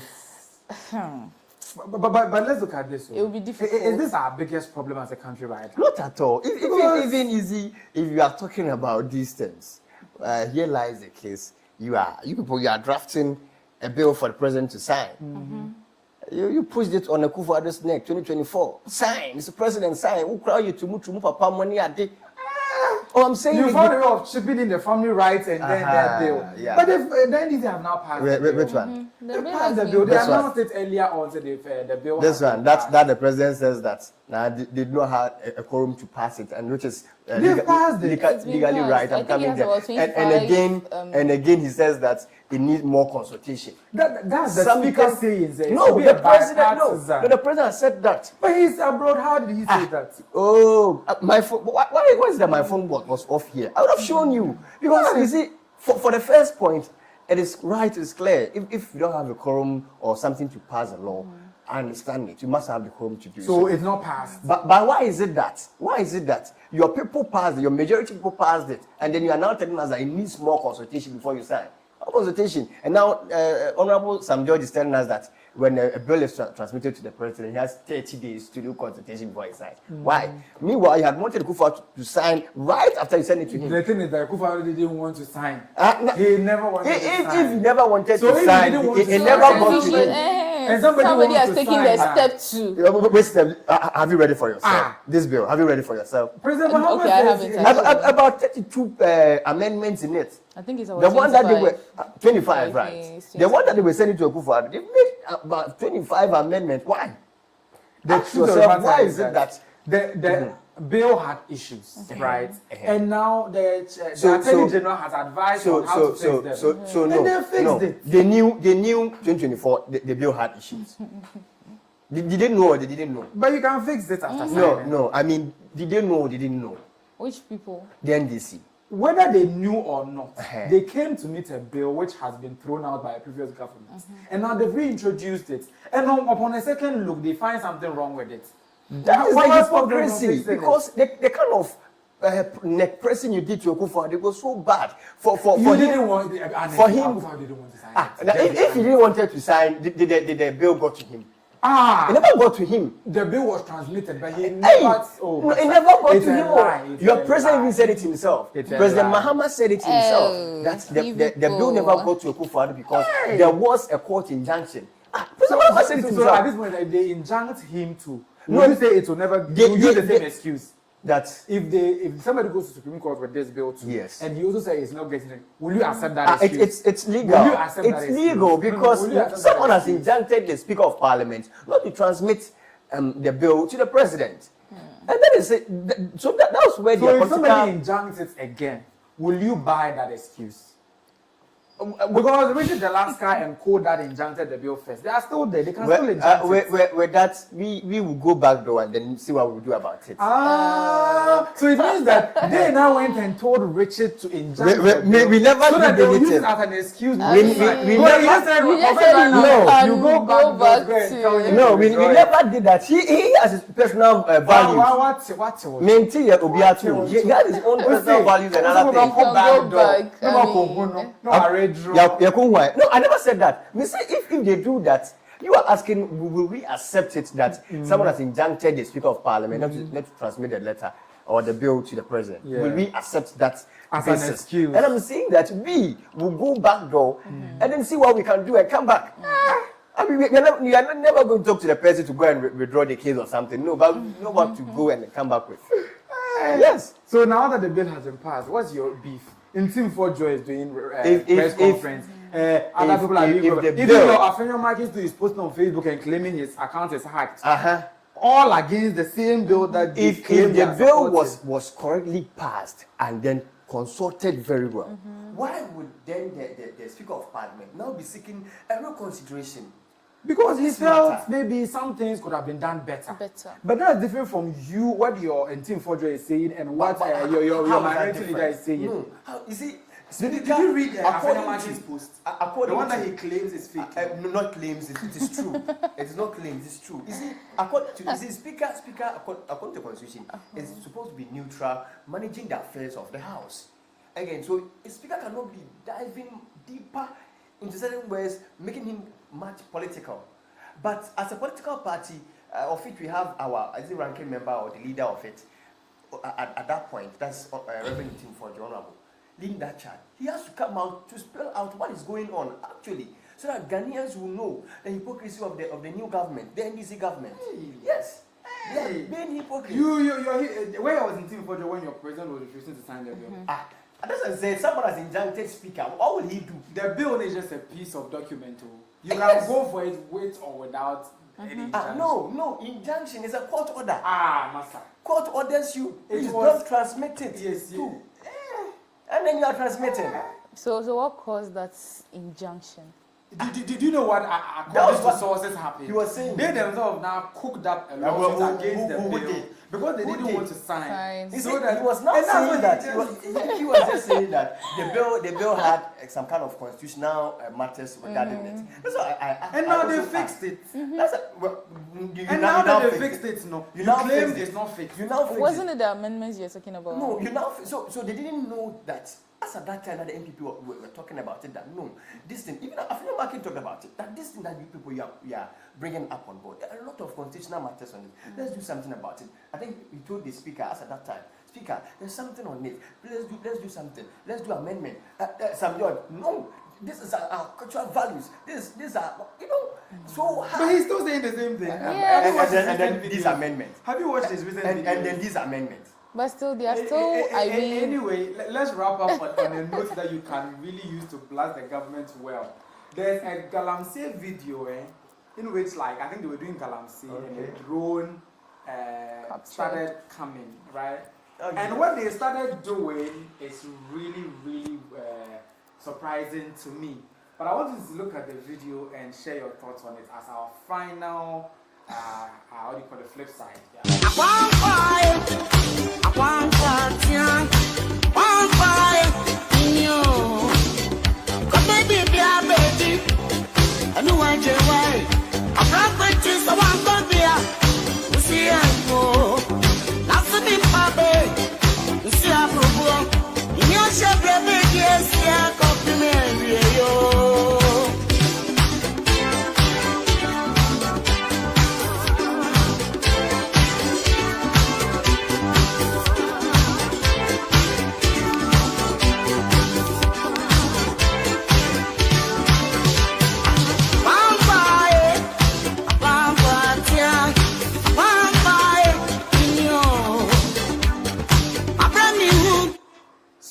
as that popular TikTok sound will say, where are you running to? Where are you running? You just saw a drone. Yeah. And then, tim. Who is chasing those gentlemen and why do you think they are running? I mean, they know what they are doing is wrong, so definitely. So they know? Yes, they but they're know. still doing and they are it. doing it. I mean. It all boils down to the security aspect of the country. See, I've always been saying that sometimes, that's why they say that politics is a very dirty game. As I said, I was mentioning the likes of St. George and all that. Seeing Akufo-Addo, I think in about, is this the same issue that you're talking about? No. He told Akufo-Addo something that you can use about 48 days or something, 48 hours or something to cure Galamsey with the military together with. That's St. George who said that, yeah. St. George is not Mahama, so no, let's get that distinction. Yeah, it's what? He's not Mahama. So it is. So don't use St. George's timeline to mark Mahama. Who was he telling it to? He was telling it to Nanado. Yes. So this time, I don't say that. So he should say it. You see where? You see, he has been asked in government that you said that the president should use about 96 hours or so to cure. Do you really wanted you to have a field day with this video? And you seem to be having it. So, in your own assessment, Galamsey is better or worse off under Mahama? It's still worse. Are you sure? It's still worse. You see, although they've tried their best with NIMOs and all that, still worse. We should be frank with our own selves. Should we form a bipartisan coalition to clamp down on it? It would be better. Like the way that we've come together to pass anti-LGBTQ bill. Come together to pass. I'm sorry. So you're not together. You are saying here the NPP people are not part. This bill. That means you are against the anti-LGBT bill. When they said no, listen.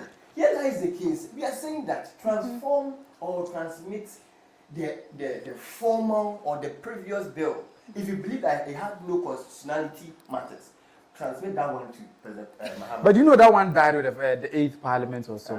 So now you believe that making amends will be better for you. So let me move on to the Ghanaians. Yeah. So wrap up. Yes. We're out of time. It will be better we all come together to see the way forward. But before we do that, jobs is the most important thing. As you are stopping them, you should be able to be giving them at least something that can keep them up daily. And when we do that, it will be better for us to cure calamity and all those stuff. Mayra, final words. Well, I think I would go back to keeping the environment clean to avoid the flooding and all of that. So yes. Okay, sure. So as you heard from them, we should come together, stop Galamsey, also stop throwing rubbish into the waterways and the gutters, and we wouldn't get swallowed by our own wrongdoings. Yes, and they will be swimming like the guy that we watched earlier. This is probably the longest we've ever done for this show, Talk Chaw Xtra, the XSL Convo. We were live on YouTube for about 3 hours. Yeah.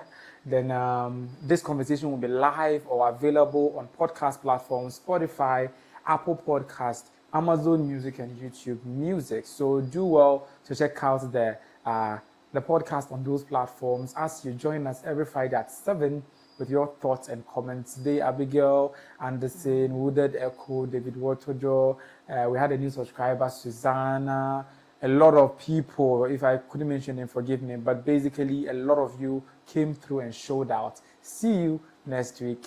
This is Talk Chaw Xtra, the XXL Convo. From the stables of iChris Studio, where bold ideas take center stage.